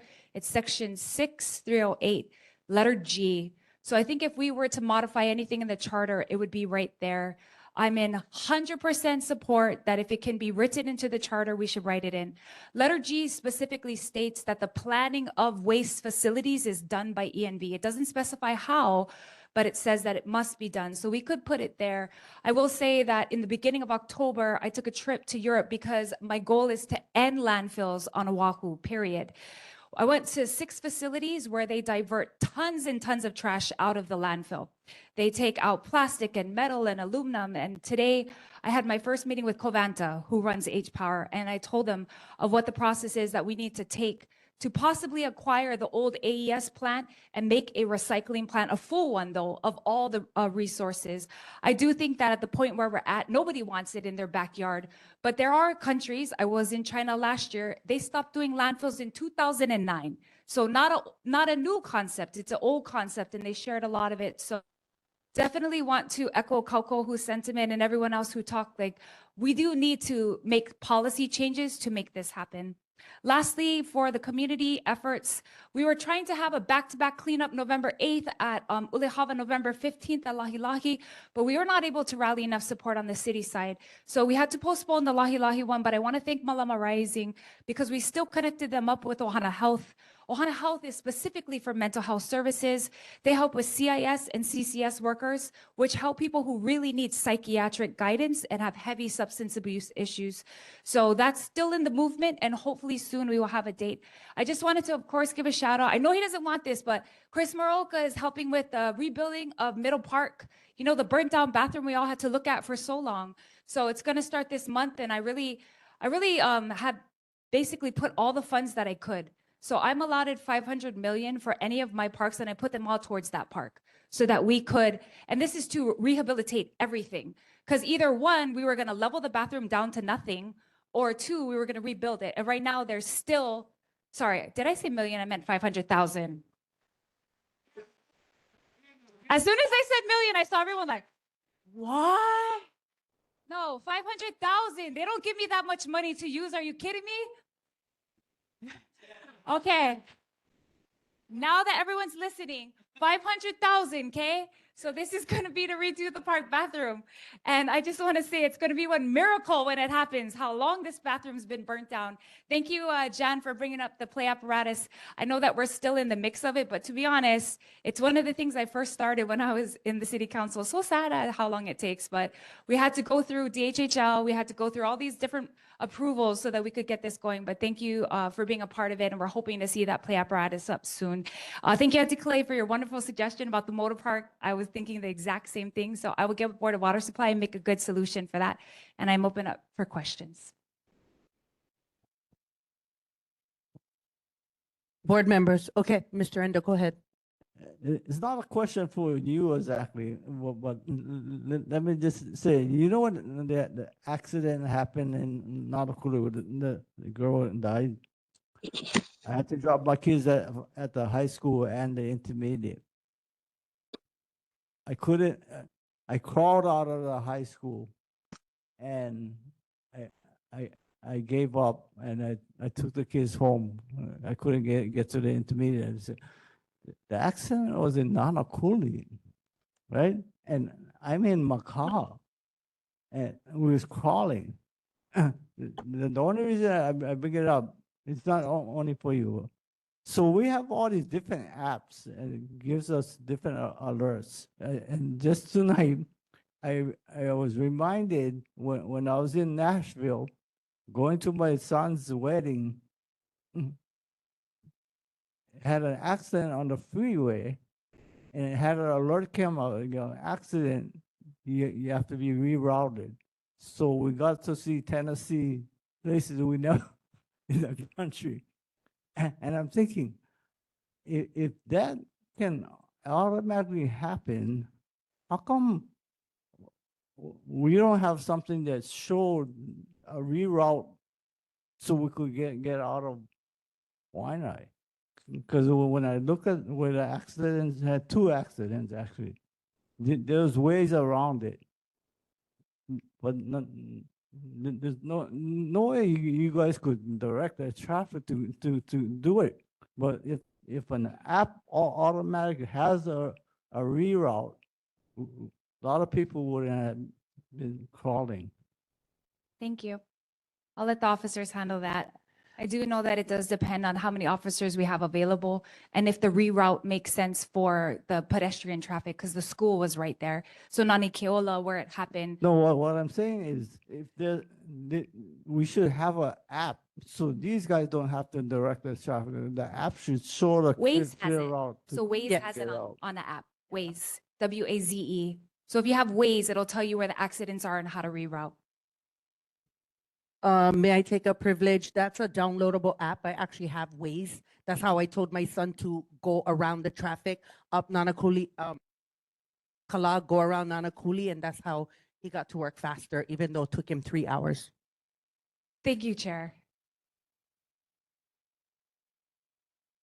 Anyone else in person? Come forward. I'm just waiting for the word. I don't want to get fired again. Andrew, question. Okay, there's three things on unfinished business that we have in our area. Noholio Road. We had landowners there had a petition against Rise because we have no infrastructure there. sewer line is going to have to come in to support rise of the 25 unit bedrooms for that the facility they're going to install. So we had about given about 3 different opposition letters. The last one was in June, given straight to me, that the governor's emergency proclamation was not in order because John Mizuno did this. And you would have witnessed by June Yang. As of June, we have not received any type of follow-up or any type of city ordinance, not a resolution, city ordinance in opposing. Then all of a sudden I see, no, we'll go with that. Are you intending to get a city ordinance to have an amendment to go to from June Yang to Dawn Apuna? One question first. So the city does not make ordinances to oppose projects. Ordinances are laws that people are governed in general manners and not specified to roads or projects. Secondly, is that RISE, and I don't want to speak for Carla or her organization, but they already have a different facility they're using and they're not pursuing what they're doing on Noholio, but that's up to her to explain that because they have no emergency proclamation and they are not approved to do what they suggested without it. So they can't move forward. But I can write a letter saying what all of that is because I did tell Don that the DPP website was wrong and that it's reflecting something that Jung didn't say. But there is no ordinance for something like that. And I will get more specificity in a letter formally to you guys and to yourself. Very good. Also, are you going to oppose against this resolution 25-298 because Rick Blangiardi, Mayor Rick Blangiardi is submitting for reappointment for Carla Hauser to be on the Parks and Recs. Just mind you now, RISE receives federal funds. So their group living facilities has to be open. They cannot discriminate against anybody. So all 49 states besides Hawaii going to be absorbing to their facility. They cannot discriminate. They can receive people from the mainland as well. Keep that in mind. So all of our boards and commissions are unpaid positions and they are allowed to serve on those positions regardless of what company they represent. Carla has been on the Parks and Recreation Commission for some time. Her contribution is 1 of 9 people contributing and they are only advisory to DPR. So no, I did not oppose her being on that board and I don't oppose her sharing her knowledge because we do want youth services at all of our parks, which is kind of the voice that she brings to that particular commission, which I think is valuable because we run summer fun, we run youth programs. And so we wanted someone on the commission that would have a youth voice. But again, commission terms are limited. So she might be coming up for a reappointment and then maybe somebody else will get chosen. So we're open to any ideas. Again, commissioners, unpaid, advisory to departments. Mr. Salcedo, can we let everybody go one loop and then you can circle back, please? Fire it again. Come. Mahalo, Chair. I believe that our community, we want to protect Paradise because we are the Kama'aina, the locals that live here. So quality of life is really important. And so I'm asking the board, but I'm also asking Councilmember Tupola, is that there are 2 things that are very important for me at this moment. Number 1, that we have a town hall that is hosted by our councilwoman that will address the Wai'anae Coast Emergency Access Road and these diversions and how we as a community are going to be able to, is there going to be infrastructure like to tell us detour, go this light, because not everybody have apps. The kupuna don't have apps. So we have to think about all the different types of community members and not just go, everybody got one cell phone, everybody got an app. My mom got a flip phone because we're trying to get in touch with her. And so, so that's one thing, is a town hall to address the Wai'anae Coast Emergency Access Road and an effective execution plan. And we understand that HPD doesn't have infrastructure, but can there be other infrastructure that the city council can put into, or the city can put into our community? Because we have 58,000 population between Ko'olina and Ka'ena. And so we're one of 17 Senate districts in the island of Oahu. And so I'm just looking at that we have only Farrington Highway. So we need emergency access. And the other thing that I would like a town hall on is Bill 64, the rezoning. Bill 64, previously Bill 10, that got signed by the mayor. From what I understand from Esther Kiaina, there's still conversations regarding that. So I would like our council member to tell us how it affects us in our community with this rezoning, especially for group living homes, et cetera, how they're reclassifying agricultural land in our community. Mahalo. Yes, great idea. We can have a town hall based on the access roads. I want to thank Jermaine for her diligence. You know, we've really been trying to get this MOU done for the Wai'anae access roads. As you know, we're in a huge negotiation, which could fall apart like today with OTS and the bus drivers. So I've been really pushing DTS, but like we are at a point where I cannot have the city disagree with the bus drivers. We have to resolve this. And so I've kind of tabled some of our MOU discussions because they could strike at any moment, and so many people in Wai'anae catch bus. And so I can say that a lot of our traffic and infrastructure diversion of efforts have been to try to resolve this issue, fund it, we're gonna bring it up a little bit in the conversations tomorrow with my colleagues. Secondly, for Bill 64, I'll work with Councilmember Kiaina. She is the expert on it. I'm not saying we all don't know it because I actually read it very well, but she was the chair that heard Bill 64. So I wanna make sure that I give her that respect, that if she wants to host a town hall, I can kind of have it jointly with her. One of the things that we're trying to amend in Bill 64 is some of the ag parts that we didn't feel were right. So we have an agricultural commission that Councilmember Kiaina convened, and we're trying to redo or amend some of those parts. We have Johnny May online. Johnny May, go ahead. Thank you, Chair. Councilmember, I sent you an email at the Nanakuli board because you could not answer my questions. And I sent you a reminder for you, if possible, to give me the answer at tonight's meeting. That's number one. How did the event go at NBC, and was DHHL present?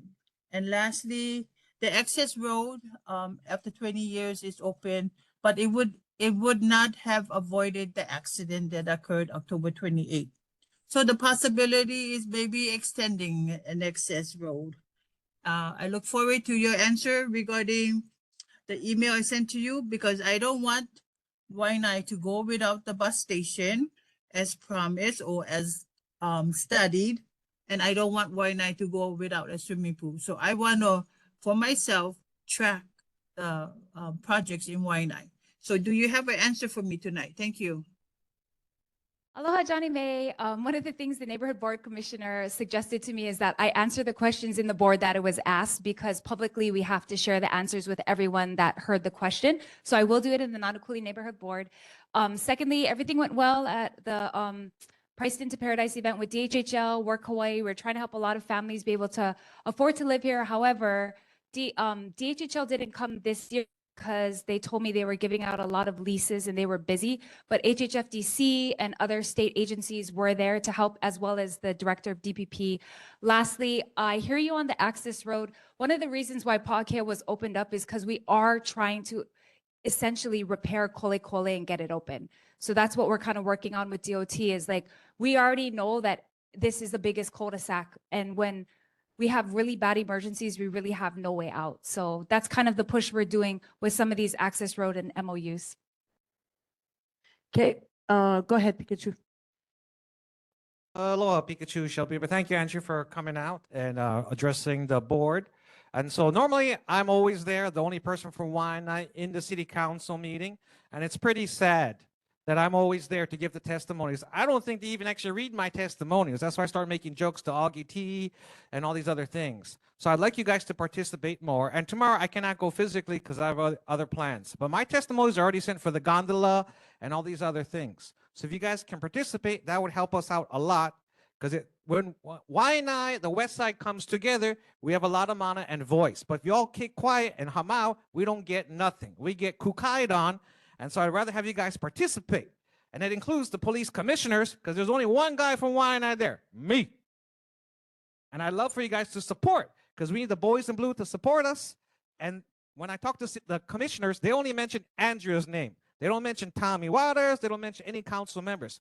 So we do have a connection to make it work, but we got to make it work collaboratively together somehow, some way, because on page 111, it says I can remove the mayor with 10% of the votes and council members as well, based on the charter. So if they don't want to play games, we can remove them right from office based on the charter right here, page 111.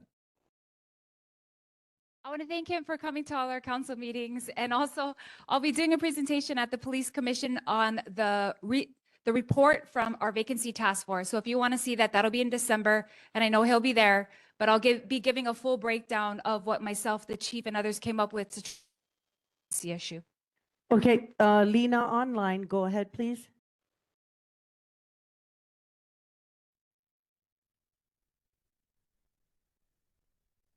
Lena, if you're talking, you're muted. Hello, thank you, Chair. First of all, thank you, Andra, for all the work that you guys doing with the 3 Rs. But a couple of my community concerns are one, when you guys are doing these cleanups on the beach, is the sand and the shoreline being tested for any type of like human waste or cat feces or anything that might make the community sick when they go in and do these cleanups? And my second question is, why are we doing cleanups during the holiday seasons?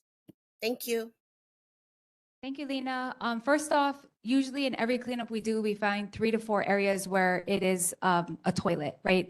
Most of it is by the ocean. So as far as doing testing, I know for DPR, they do like some removal, but at these cleanups it's HTM, DOT, so there's multiple agencies trying to remove that before any community members get out there. So usually when community members are out there, most of any of the dangerous or hazardous waste has been removed already from that area.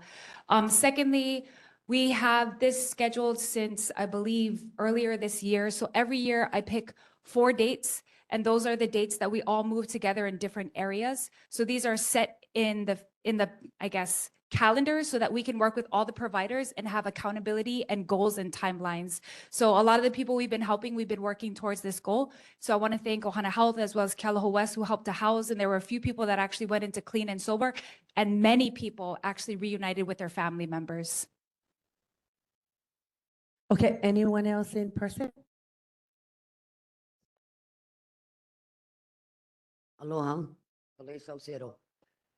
My question is, you know, with the cleanup and the aiding and abetting that the city is doing, there haven't been no testing at Cal Beach Park. We had residents of Kapunas that end up with staph. You know, when you can do the cleaning all you want, but it's the enforcement. When you as a councilwoman gonna turn around, take it to your committee or the mayor to start enforcing the laws? Because we have too much dogs on the beaches, okay? The old kukai, Hilmi kukai, going to our oceans. That's a safety hazard. You get kupunas nowadays, the body cannot, the immune system is more weaker. So I want to know when you're going to start enforcing, and if you cannot enforce what's going on, enforce the laws, the rules and regulations that's on the park. Why don't you folks create an MOA with the State Department law enforcement, like I said, or else give Kealoha Beach Park back to the state?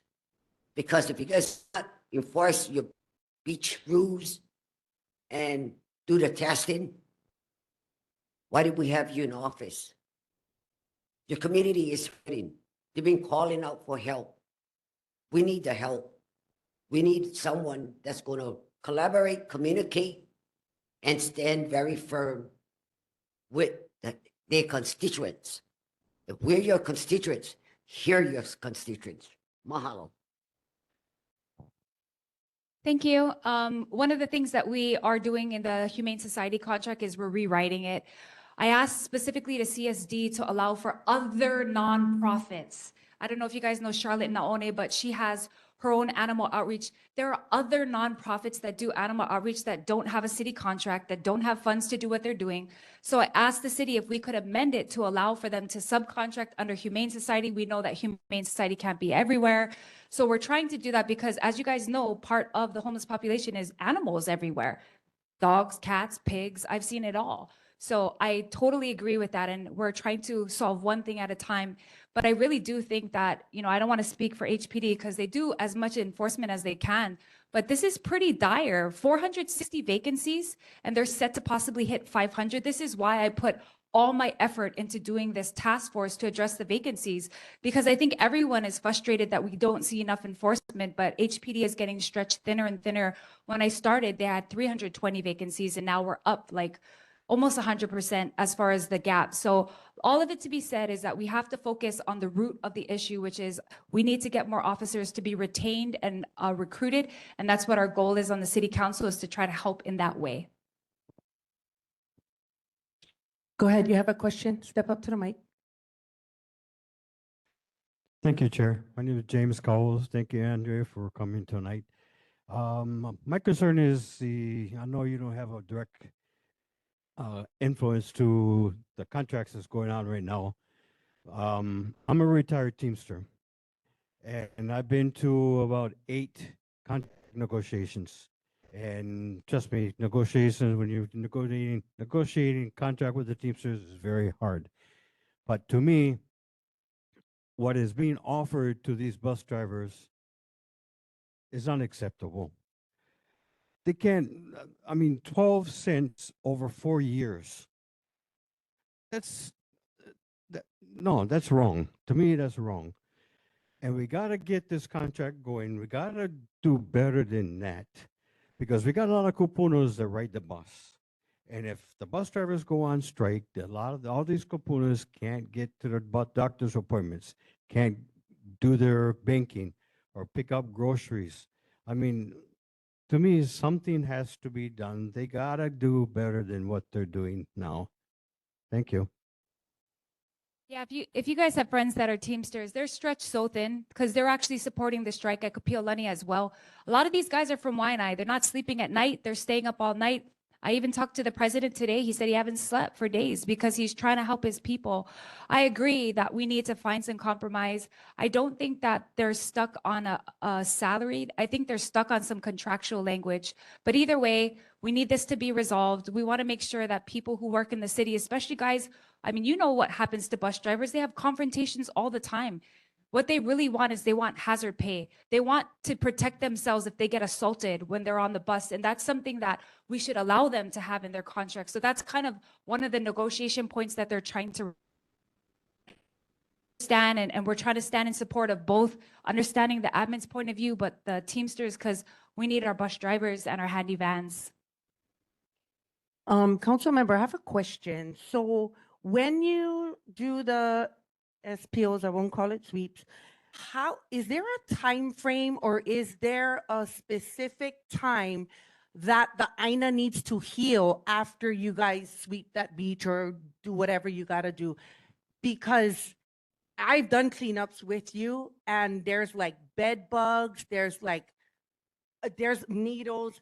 So is there a time frame that is on the record to allow the Aina to heal when you guys do your sweep? Yeah, thank you so much, Ras. But we're going to close the beach park after that because it has to be. To be honest, even after we do a cleanup with DPR and then I come in and clean up again, guess what? It's not clean because there's still mattresses and carpets and all kinds of things in the sand that I got to bring a front loader to get out of the sand. So there's still a lot of things that need to be like cleaned after, even like leveled, because some of the ways the trees grow, it's kind of like dangerous, right? So yes, the parks has consented after all of the cleanups we do that they'll close it for at least 2 weeks.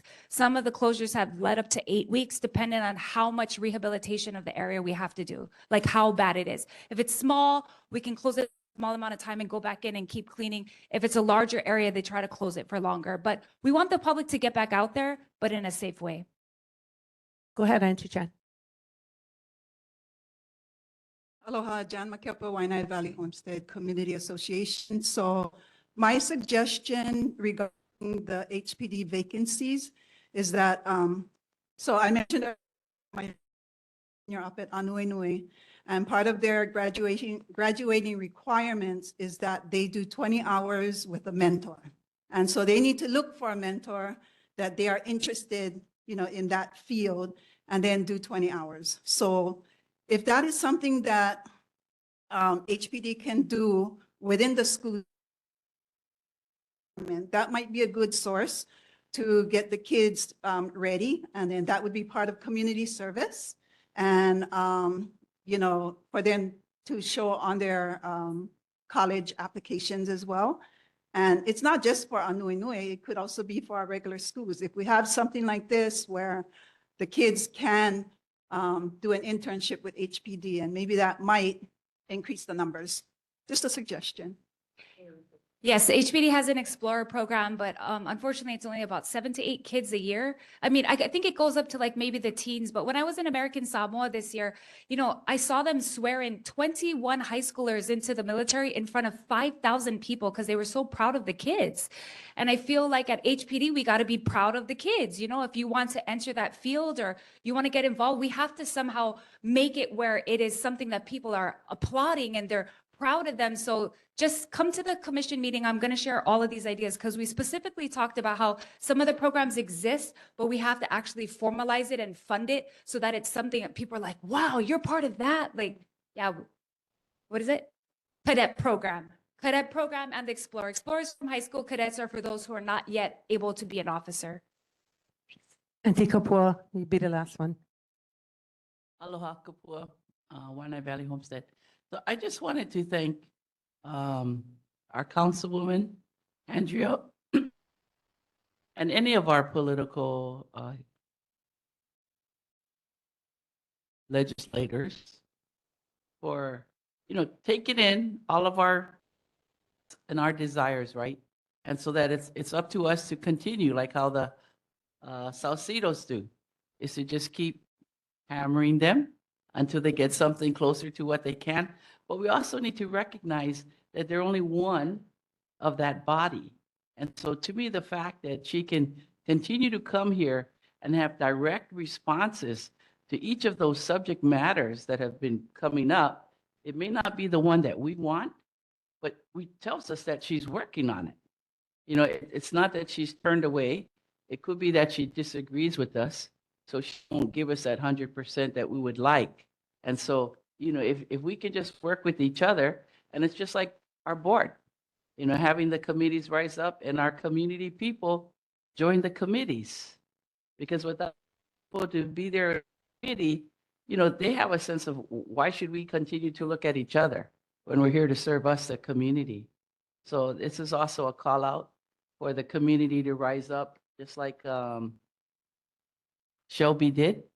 You know, so Shelby, you got to put it somewhere, what's happening, when and where, so that those of us that don't know these things can try and fit it in our schedule. Okay, mahalo. I'll just say, I know Dina and Nani are online, but I want to say one of the things Auntie Kapua brought up is like, find ways we can work together. You know, we disagreed, and then finally I had a meeting with Nani and Dana, and now we're working on an Aina-based Kupuna Healing Homeless Project. And it's awesome. You know, we found agree on that we're moving forward, that I'm trying to fund to help them. So I do appreciate Auntie Kapua and everyone that rallies around us. And I wanted to say thank you to Kika. You guys know that Kika answers all you guys' calls and emails. You know, definitely she, you know, didn't just graduate Wai'anae. She loves our community. Like my staff members, like love the community. And we only do this because we love the community. So I hope you guys can feel that in the efforts that we do. Thank you, Councilwoman. Appreciate your time. Next up is Senator Samantha Decourt. Aloha Chair, board members, Samantha Decourt. I don't know if I agree with the hammering, but yes, please make the request known. But thank you, Auntie Kapua. It's been a super heavy week. I don't even know where to begin. So to be honest, I'm just going to open up for questions. So if the board or community has questions, yeah, it's been a... Anyone on the board?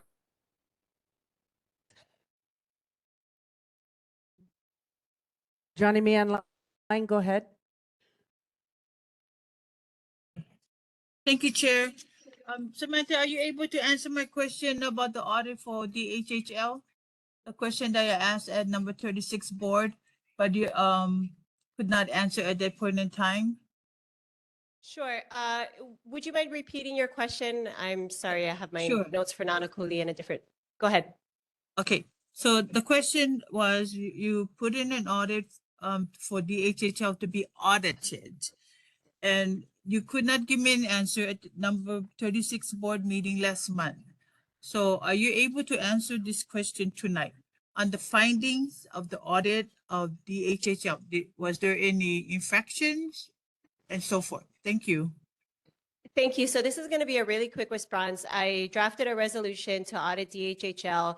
That did not get a hearing. However, I will continue to pursue transparency and accountability department. So I'm going to be issuing that again next session. So thank you very much. Thank you very much for your answer. Hey, Senator, how you doing? Good to see you.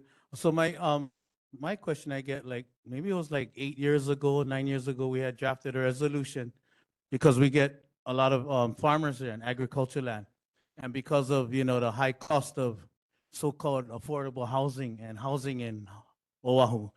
So the resolution we didn't draft was for industrial hemp so that all our farmers could grow that. We can grow that year round because our brothers and sisters in Aotearoa, they've been doing hempcrete for over 10 years.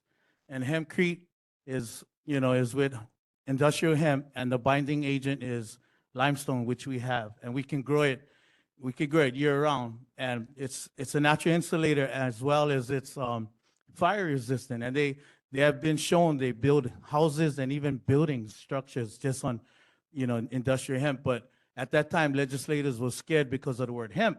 So we had introduced canaf. Canaf is a part of the hibiscus family that has the same properties as hemp: remediation, soil, textile, medicine, la'au, all of that. So my question is, you know, because if we can push that into ledge so that we can give farmers to grow industrial hemp and we can make hempcrete, that would, in my mind, that would cut in half because we don't have to start importing lumber from the Northwest Pacific, right? And so if there is something, Samantha, in your powers that we can do on that, that would be, you know, that would be helping everybody of Hawaii, in my mind.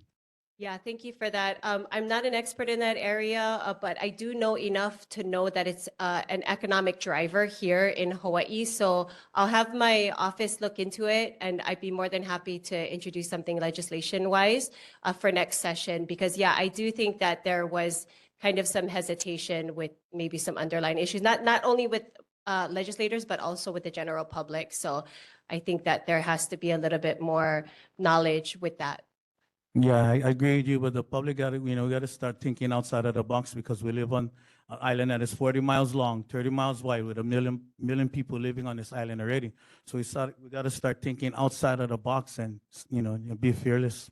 I agree. And what I have heard are good things about its products in other parts of the continent and outside of the continent. So yeah, we'll look into it. Anyone in person? Go ahead, come to the mic. Thank you very much, Speaker Shelby Billionaire. Senator, thank you, Senator Samantha Court, for coming. So I want to address the issue now. We're in November, but I'm already prepared for January. It's going to come legislation. A senator can write unlimited bills like Kurt, like Brenton Alva. Our reps are stuck, I think, with 15. And so I wanted to ask you, what are your priorities so we can help you draft stuff to make us look good, whether it's homelessness, housing, farming, infrastructure, water, police, or whatever you want to do. Can you please tell the community what your main concerns are so we can help you draft stuff to get stuff done for us?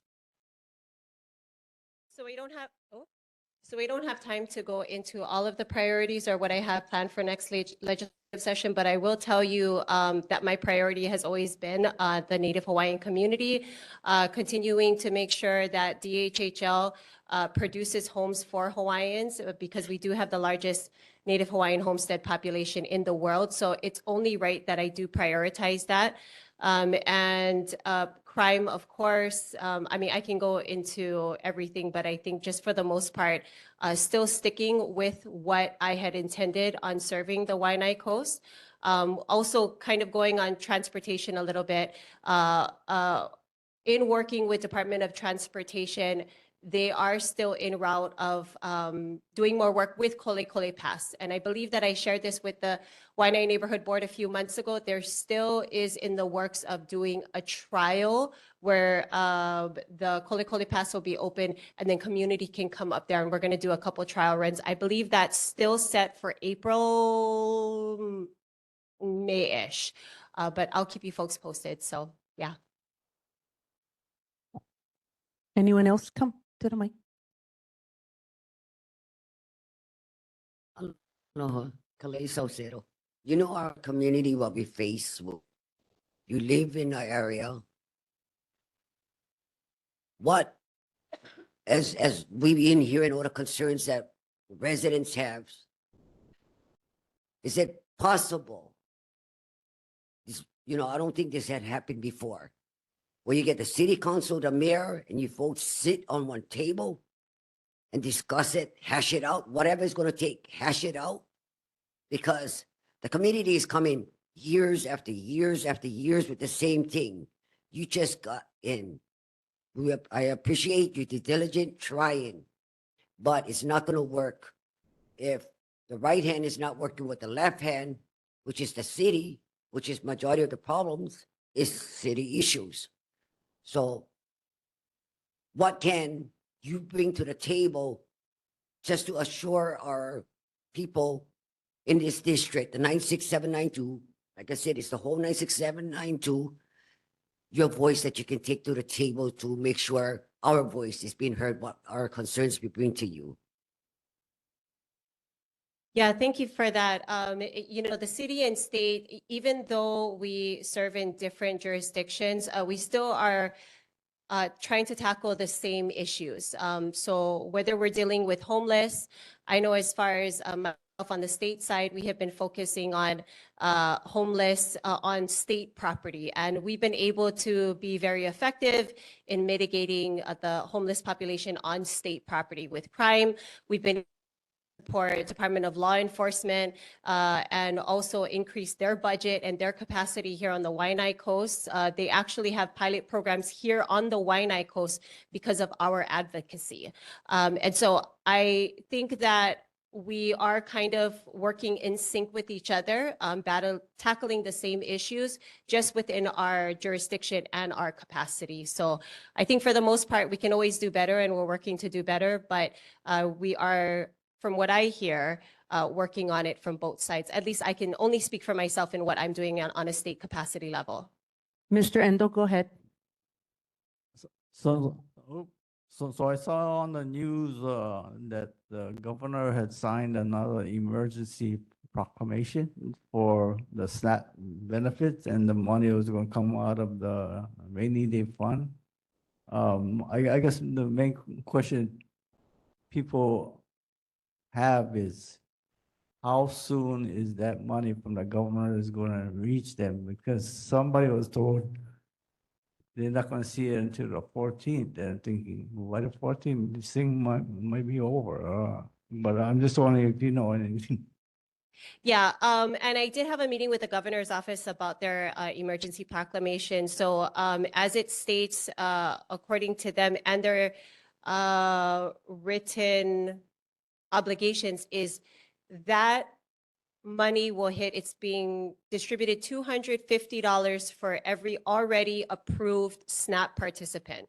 So if you currently have SNAP, you should get a deposit by the 14th, hopefully sooner, of $250. Now, depending on what your level of what you're receiving, that could be more, that could be less, but across the board, it's going to be able to at least put something in those accounts. It's not soon enough. We needed it like last week, which is why I'm continuing to have these discussions, not only with governor's office, but with OHA, with DHHL, with Hawaii Food Bank, with making sure that our resources here on the Wai'anae Coast continue to get dispersed, because honestly, we're feel the pinch the most. On the Wai'anae side, we have 16,000 SNAP recipients just in Wai'anae alone. And for WIC, we have 3,500 recipients just off WIC alone. So we're going to feel the burn just like everybody, worse than everybody else. So this is why I'm continuing to hold OHA accountable, which they're supposed to service Native Hawaiians, prioritize Native Hawaiians. And so they're in the process of approving their $6 million funding for this LAC right now. So they're meeting this Thursday to figure out how they're going to distribute it. Again, They should have had this figured out a long time ago. They should have saw this coming and they should have moved faster. So, so I'm working with the agencies, but in the meantime, please, if you need food, if you need resources, dial 311. There's a lot of resources out there that will help. I wish the application process was a little more simplified, but it's not. We do have Elapile Social Services that have kupuna pantries 4 days out of the week. We have keiki pantries in the schools every single day. We have Saturday makeke markets. We have food donation boxes that are happening at Wai'anae Public Library and Nanakuli Public Library. So please, please go and get food. Even if you feel like I might have, just go and get. It's for the 96792, and I want to make sure that we take every opportunity, because what we're starting to notice is that the people that are receiving the food boxes are working families. These are no longer just people on government assistance. These are families that actually have multiple jobs in the households, and they're hurting right now, and it's just heartbreaking. Okay, we have Lena online. Lena, go ahead. Mahalo, Chair. So my question is, with the harbor, Po'onua, and closing, do you know how many homes are already built, and families that are already able to move in? And there's a deadline by the 27th, and if there's not enough infrastructures up there for the people, what's going to happen? Thank you. Yeah, so I've made this very clear to DLNR, whether the homes are complete or not, whether that's in a home or in a tent. Because the fact of the matter is there has been a delayed process in moving them up Mauka. Now, I just want to remind everybody that that Mauka property was purchased about 5 years ago. So it's very important that we continue to fulfill the vision and make sure that Pu'uhonua is in fact its community, and that they do have purchased property up Mauka. So, yes. So my job isn't to monitor the housing being built. My job is to make sure that those residents do leave. November 27th is the date. There is no extension. There is no negotiating. It is November 27th. Okay, we have Dana online. Dana, go ahead. So, Senator DeCord, I would like to ask, would you say that the state of Hawaii is effective in its treatment of Native Hawaiians in terms of various settlements that have occurred for Native Hawaiians that have gone to the Office of Hawaiian Affairs, that have not been based on actual dollars that should have gone to the organization, but through settlement processes?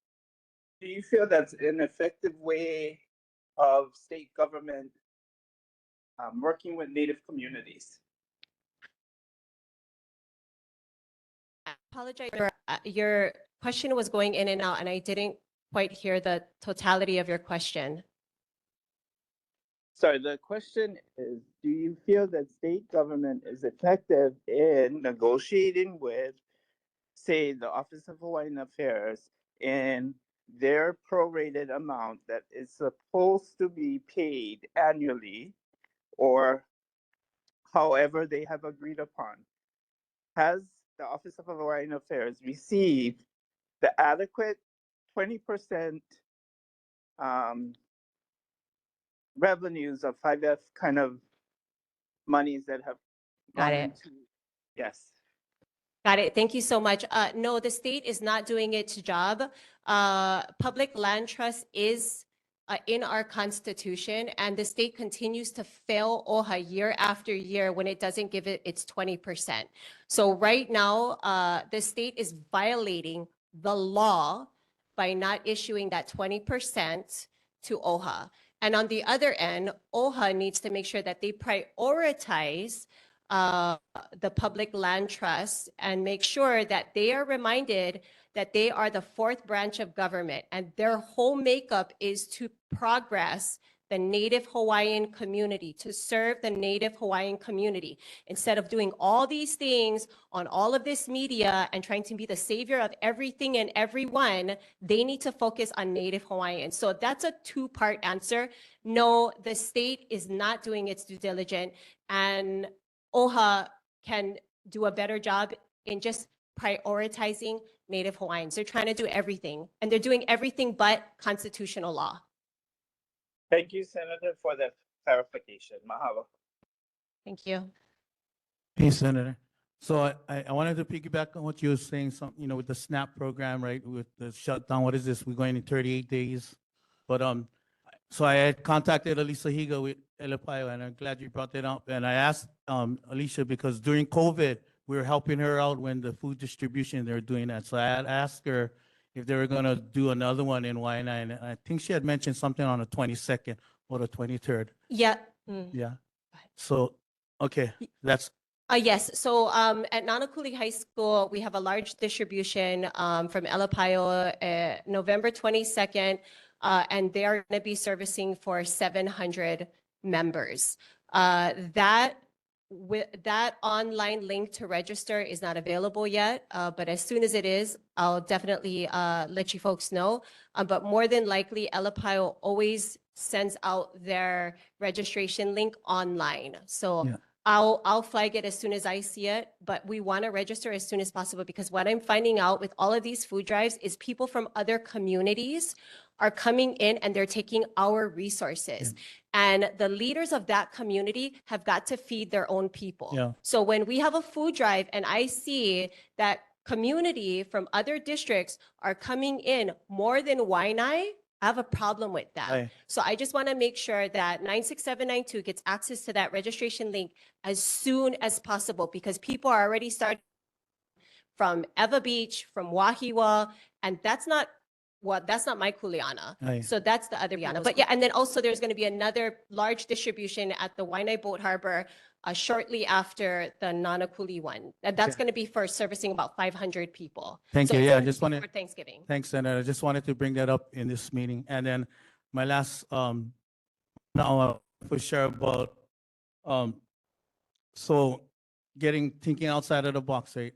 Supposedly Parker Ranch is supposed to be the so-called United States' largest ranch, right? With bovine, but yet they export majority of their product to Spain and to other places so is there some way we can draft a resolution into the next session that the state, if for some reason can subsidize Parker Ranch or work with Parker Ranch so that their meats come feed our people first before, and then whatever overflow, they export them out. So that's what I I want to would push. be more than happy to introduce a resolution like that. What I'm finding out is the bigger the organization gets, the harder it is to get resources because now that organization is all lawyered up and they have, and time after time, it takes longer to get the resources to the community because of liability, because of whatever it is. So the people that we're working with as far as wholesalers, producers, are more of the local wholesalers here that are still directly helping to service our community.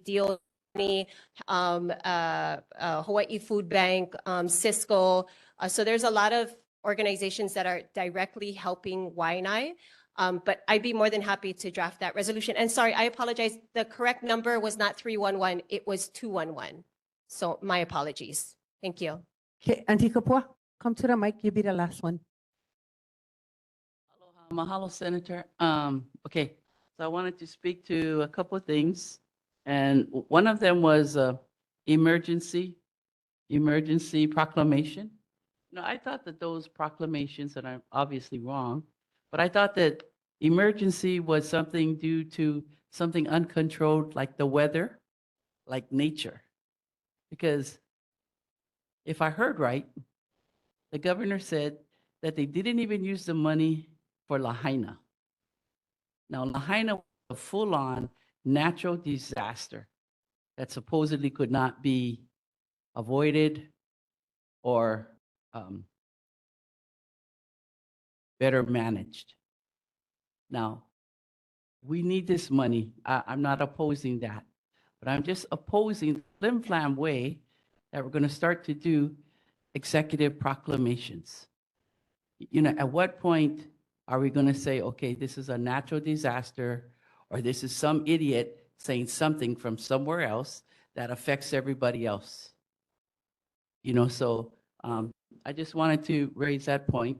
And then the other one was Pu'uhonua. You know, if I recollect right, Pu'uhonua is private. So, and if I recollect right, not everybody that is down at the boat harbor qualifies or will be selected to go up Mauka. So I think we need to bear this in mind, that when they set their sites, they had their capacity, and of course they're going to try and accommodate everybody that's within their service area, right? But if you're not compliant with the rules that they've already set, which makes them a positive functioning community, then you're not going to be received. And we as community cannot expect that. It's like having a family member that's already stolen and lied from you, and now you're going to take them back because he's your family or she's your family member. You know, that's negotiation between the two, not for the community to say one or the other because they're at the Makai site and they get to go up to the Uka site. And the other part was what you were just talking about, but I didn't write it down. Thank you so much. 2 minutes. I'll just make this a really quick point. With Pu'uhonua, they are still going to impose the guidelines and rules and regulations that they have, that they've had it at the boat harbor and that they have it at Mauka. So even right now, if people aren't following the rules, they can't stay there. So they're going to impose the same rules up there in Mauka. Again, my job is not to monitor them. My job is to make sure that we clear that lot and they take every person who is documented by name that's at that boat harbor and move them up Mauka. And so this is why it's so important to make sure that, that we're able to move them and meet the deadline, because they got their notice at the beginning of the year. So everybody on the state has been more than generous to the residents at the boat harbor. And so anything past the 27th, is my opinion, is trespassing. And so it's just very important that the state, because after they move, we still have to spend years cleaning that place up, which will cost millions of dollars for taxpayers. To make that point and make it very brief, but I'm done. Thank you, Chair and board members, for your time. Thank you. Mahalo. Thank you, Senator DeCourt. Now we're moving up to Rep. Muraoka. Yeah, but we got to move on because time, it's already 9:06. I can skip. You guys like move on. Welcome, everybody. Yeah.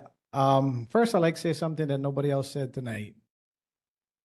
This room was packed, not an open stall in a parking lot. I think we need to we need to recognize that, because the community is starting to care. I said this last month, and I said this again. And for me, even though it's none of my business, I'm going to say this. It was an honor to see Councilwoman here. I'm here every month, and our senators are here every month. So I want to go on record, and I want to hold on. I want to see every elected board member every month. And I understand everybody has lives, but what that does, the reason I personally show up every month is to show my commitment and how much I care. And when the community starts showing out like this, we as elected leaders should also. It's none of my business. I cannot tell anybody to. It's just my 2 cents. So here, and you know, everybody important is here. So first things, carrying on from last month, Makaha fire break. Man, did an amazing job. They cut behind the elementary. They cut behind all the houses. That's done. So really, really happy with that, Mr. Endo. You know, a lot of the neighbors, we got a lot of community reach out, you know, thanking us. And I just want to say this. I need the thank yous. I never do the job. We just connect the links to get the job done. Yeah. The second thing is Lehoku and the fire breaks behind Lehoku and the houses. We still working with Ward Young, Kalea Young from DHHL. We're on to the next step. You know, I'm really, really happy with Kalea's progress, because at first we were thinking they're just going to cut the grass, but Kalea's bigger vision now is they're coming in with actual equipment and they're going to create one actual fire break behind the houses and stuff. So it's taking a little longer. Please be patient because now they're at the point where we got Shifty and whatnot getting involved because they're going to be moving some rocks and going to have some equipment. So there's a process that they have, but it's not, it hasn't fallen between the cracks. We're still working on that. Council member mentioned about my involvement with the middle park and getting that bathroom and that park back up and online. So we get one more park in our community. You know, the landfill is a big deal. So my office, what we're working on, you know, everybody talks about the future. Everybody who knows me, here's how I talk. I talk about the now. So we working on getting that landfill to reestablish the community benefits package. It was there before, for somehow, some way it disappeared. The money never stopped coming into that place, but the money stopped coming to our community. So we're working on getting that money back out here into community. Times like this, where everybody complaining about the SNAP benefits and this is and that's the kind of stuff we need to lean on. They utilize in our area. We need to force and push back, and we need to go after those. Those are some of the things I'm using. Sorry, this phone keeps shutting off. We're also working, you guys, everybody knows about the EV that was found at Pokai Bay a couple of weeks, you know, a couple of months back now. We're working with DLNR and asking them why they never put up more permanent signage to block that. You know, whether it's EV Kupuno or whether it's not, we need to treat it like it is, right? Mr. Kila has identified that area as family burial grounds, so we need to treat it as such until proven otherwise. We just to the KL unimproved area with the Salcedos and our senator, and we worked on some stuff. And that thing actually pointed out one of the biggest problems, and I know it was brought up earlier with the city and the state and the thises and the that's. Too many people and legislators, too many legislators and elected leaders, they kick the can down the road. You know, we had a lady at that meeting over there that she said, I just talked to so-and-so. I know they're so-and-sos. You guys know that. I just talked to Barry Chung, and Barry Chung said the mayor is personally going to get involved. I texted the mayor standing in that meeting, and the mayor knew nothing about it. So that's the kind of stuff that we can call people out on. You guys know how I am. I come straight forward. Right is right, wrong is wrong. Community.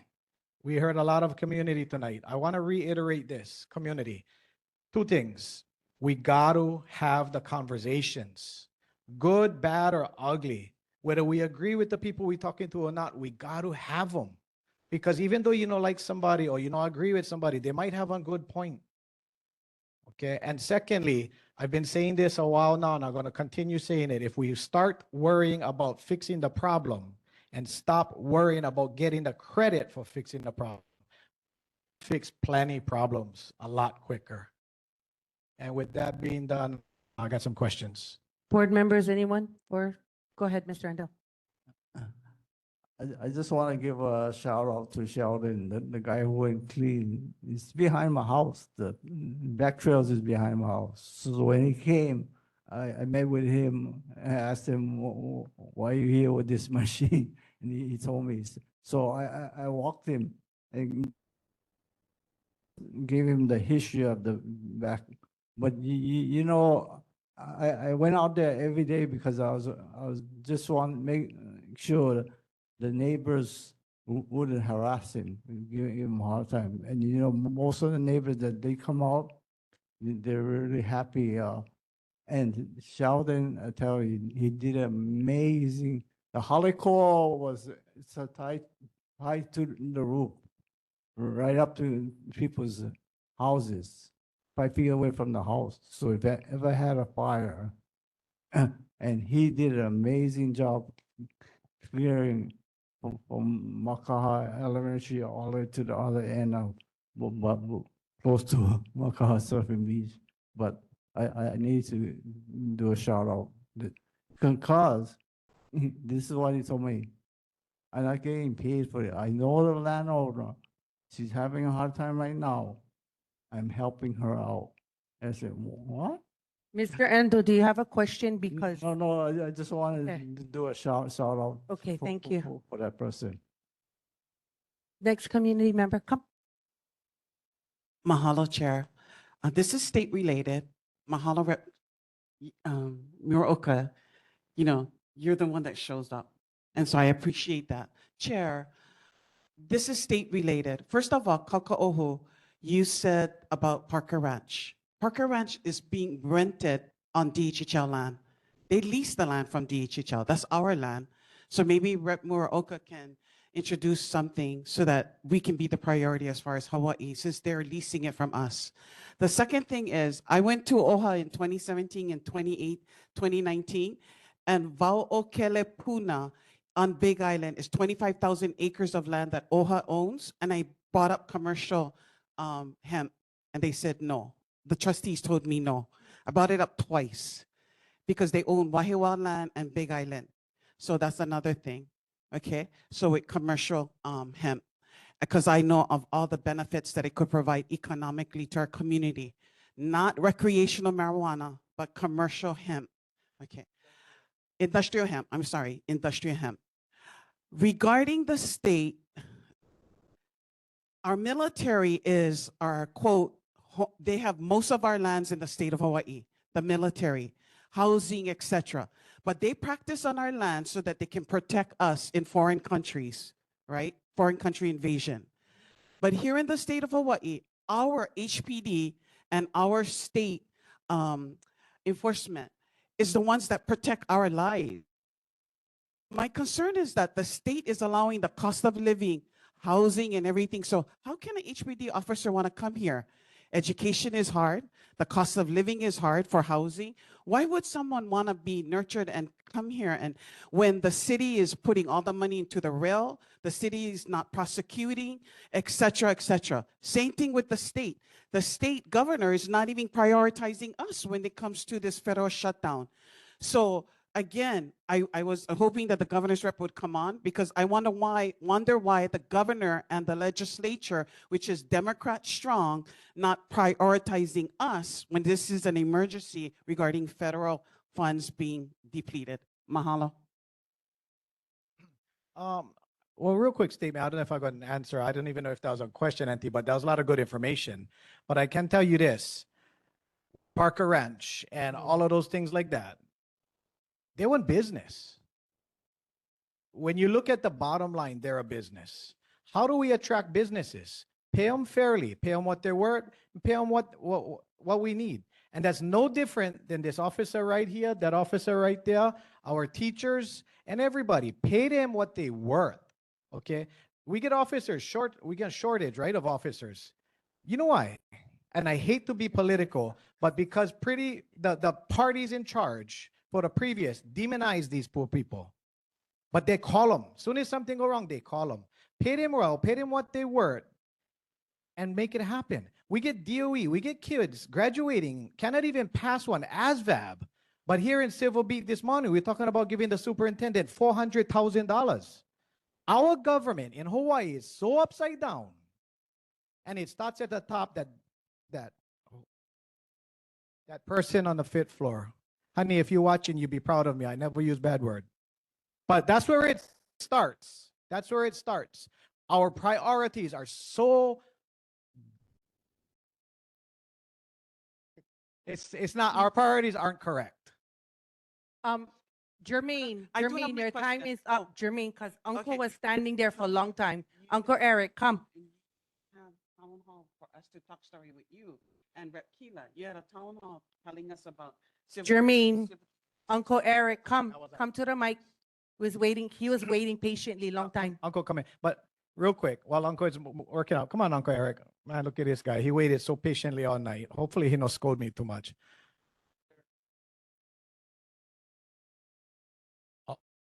Sorry. Hello, Eric Enos. I just want to respond a little bit to the situation at the boat harbor. I mean, I agree.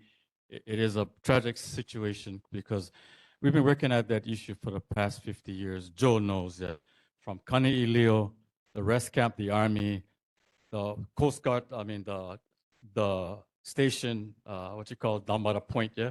All the way to the Conservation District, Wai'anae High School, all the way to Lahi. So that's not an old idea. The idea that I remember way back, wanted to create one fishing village. Wai'anae High School has the saltwater wells over there, bring it over. There was a lot of stuff that could have been done in the ocean, Eala, in the water, floating classroom. I mean, I agree. here's the problem is that moving those people out, there's really no plan. It's not going to work up there. And plus, you know what's happening? All those families are going to be in the bushes. They're already in the bushes going up to Kaala. They're all in the bushes. What you're going to do is just create new settlement camps. And that's, there's a no fix. And then we also got to look at Lulu'alea. There's a lot of land in Lulu'alea. And that land, idle land, Navy land, beautiful land, infrastructures, water, some of the best soil on Oahu, deep, fertile soil. So, I mean, so anything, we have to sit outside of the box and work on a plan, a master plan for these issues. And I'll stop there. Thank you so much. Thank you, Uncle. Appreciate you. You know, Uncle Eric, amazing point, amazing point. And I'm going to echo Koko'ohu because I love when he says this. This is something he and I wholeheartedly agree on. We cannot help everybody if they're not willing to help themselves. We got to stop burning through good resources doing the same thing. This is like a NASCAR race. We're going in circles. The people got to be willing to help themselves, willing to be receptive to the help, because that's the only way it's going to work. Because you're right. If we move them here, we move them there, we move them there. As long as they're not willing to change for the better for themselves, all they're doing is moving. But the problem I refuse to accept is look around you. Look around you, because these are people suffering. The people who trying to make it, trying to do what's right, they're suffering. You know, the meeting we had at K House, I made a very, very bold statement. I said, you know why we fighting over K House? Because we being forced onto the last pieces of land that we get, because we being overrun out of where we from. Now, I know everybody might not agree with me on this, and we go back to Wai'anae and everything. But if we true Kanakas, and we're going to talk Kanakas, Kanakas no treat their land like we see up and down the coastline. Okay, we have Johnny May online. Johnny May, go ahead. Thank you, Chair. First of all, if you could share, if you want to, about your October 24th meeting at Kamaili. And secondly, you mentioned right is right, wrong is wrong. Trump was ordered by the court to release SNAP funding. Do you think he is following the rule of law, let alone a court order? Thank you.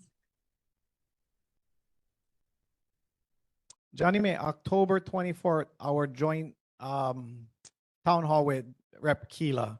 It was a great town hall. It was a great collaboration. Well, it was supposed to be a great collaboration. It was drawn out, you know, and that's what Auntie Jermaine was talking to me about. It was drawn out. It were very good presenters that we did. And this is something that my office has learned, that we're going to screen our presenters a little bit better. So it's like this meeting, right? When we came in, not a seat was available. But as things get drawn out, bored, and stretched on, people tend to leave. And we recognize that, Auntie Jermaine. I want you to know that we did recognize that. And we're going to start screening our presenters to make it, because the talk stories is truly that. I want to hear from the community so we can do better. As far as Auntie, we get 7 minutes left, and Okay. we still get Real quick, agenda Johnny May. items. Johnny May, real quick, I'm the representative for District Council 45, and that is where all of my focus lays. I do not worry about what happens in the federal. I do not worry about what happens in districts outside of 96792. Okay, thank you. So we still have Blangiardi's rep, Don Apuna. So Don Apuna?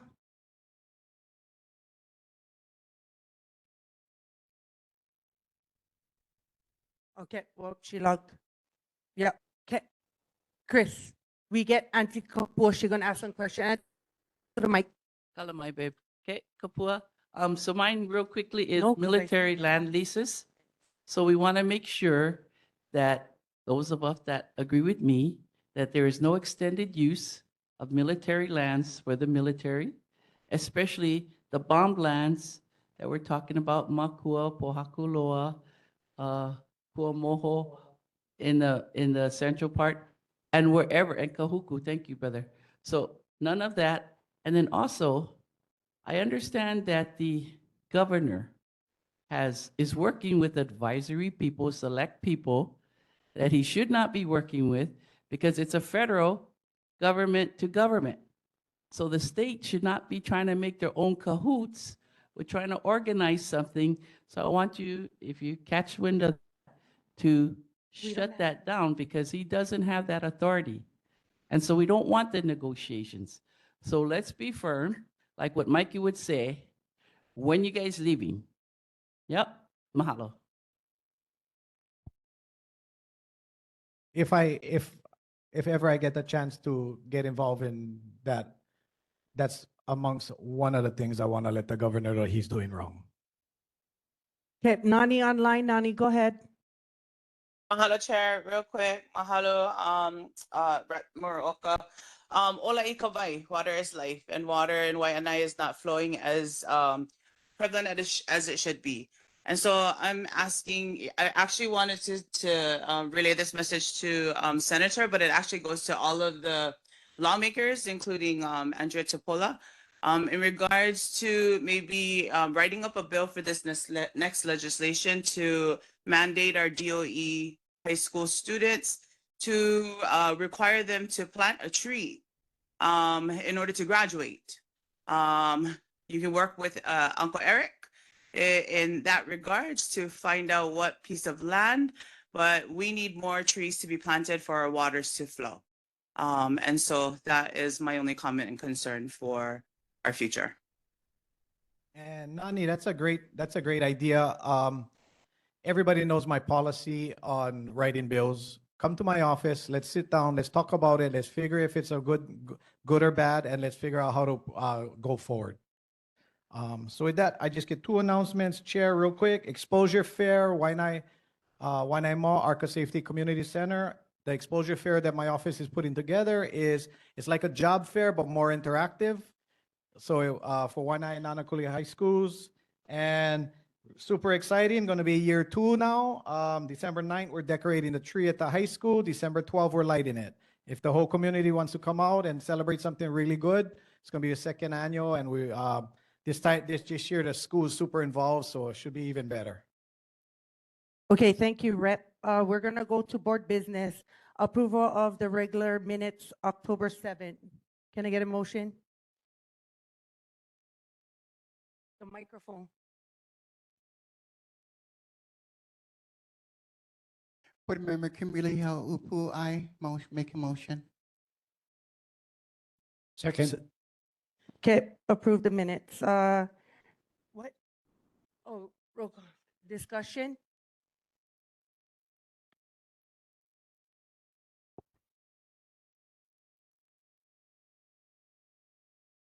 I do have some corrections to the October 7th minutes. Under guest, I'm going to assume that James COOH is supposed to be Cowles. You could correct that.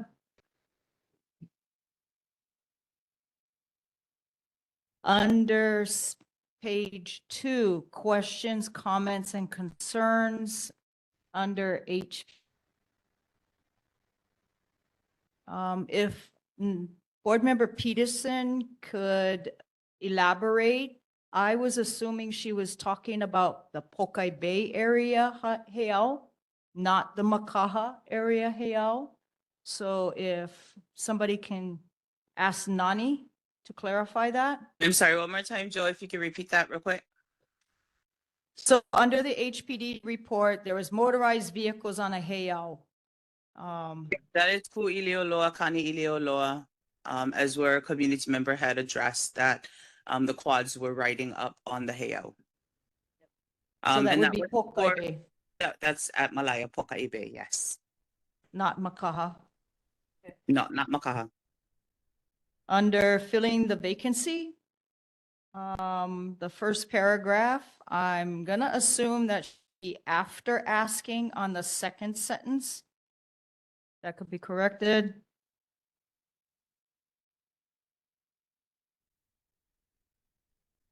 That's all the corrections I have, Chair. I make a motion to accept the minutes as it was amended. I make a motion to accept the minutes as amended. A second. Okay, so board member attendance at committee meetings, community meetings, public Okay. Roll call vote. What? I'm trying to beat the time here, so. Any nays, any abstentions? Nope. Okay, hearing none. By acclamation, the amended minutes is passed. The reappointment of Business Economic Development Committee Chair and Vice Chair. So Chair Dana Newman relinquished his seat to Kimberly Haupu, and she accepted the appointment. And Mr. Richard Lanford also relinquished his Vice Chair seat, and Cross Crab is willing to take on that Vice Chair seat. Okay. And then next board item, that one for 9.3, we're going to table. And then consideration for participation in the Kapolei City Lights Parade. For that one is just that we're participating, not that if you're voting, you personally will be there. There's some people who want to participate. So if we can have a vote to say we will participate, it doesn't mean you personally have to participate if you're voting. Make motion to City Lights Parade. Make a motion to participate in the Kapolei Christmas Lights Parade. Second. You gotta take a vote. Any discussion? All in favor? Say aye. Aye. Okay. Next item is consideration of board participation in the Wai'anae Christmas Parade, Saturday, December 13th. Need a motion for participation. A motion that we participate in the Christmas parade. The Wai'anae Christmas parade. Yeah. I got us. I'll second it, Chair. Okay.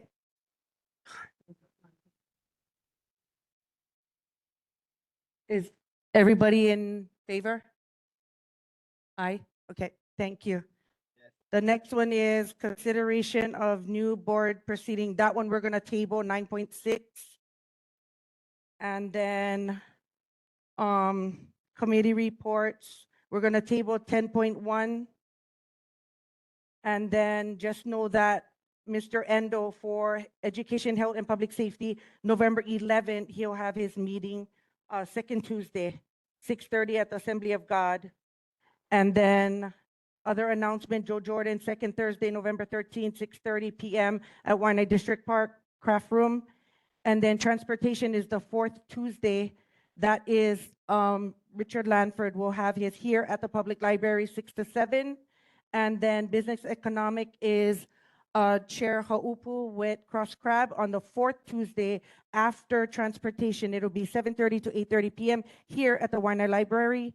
And then Rep Muraoka's Town Hall will be November 19th at the Wai'anae Boys and Girls Club, 7 to 9 p.m. And then the hunting archery report from that meeting with Rep Muraoka's Town Hall, BWS will do a report on that on our December 2nd meeting. And then next board meeting, December 2nd, 6:30 p.m. here at the library. Thank you. Meeting adjourned.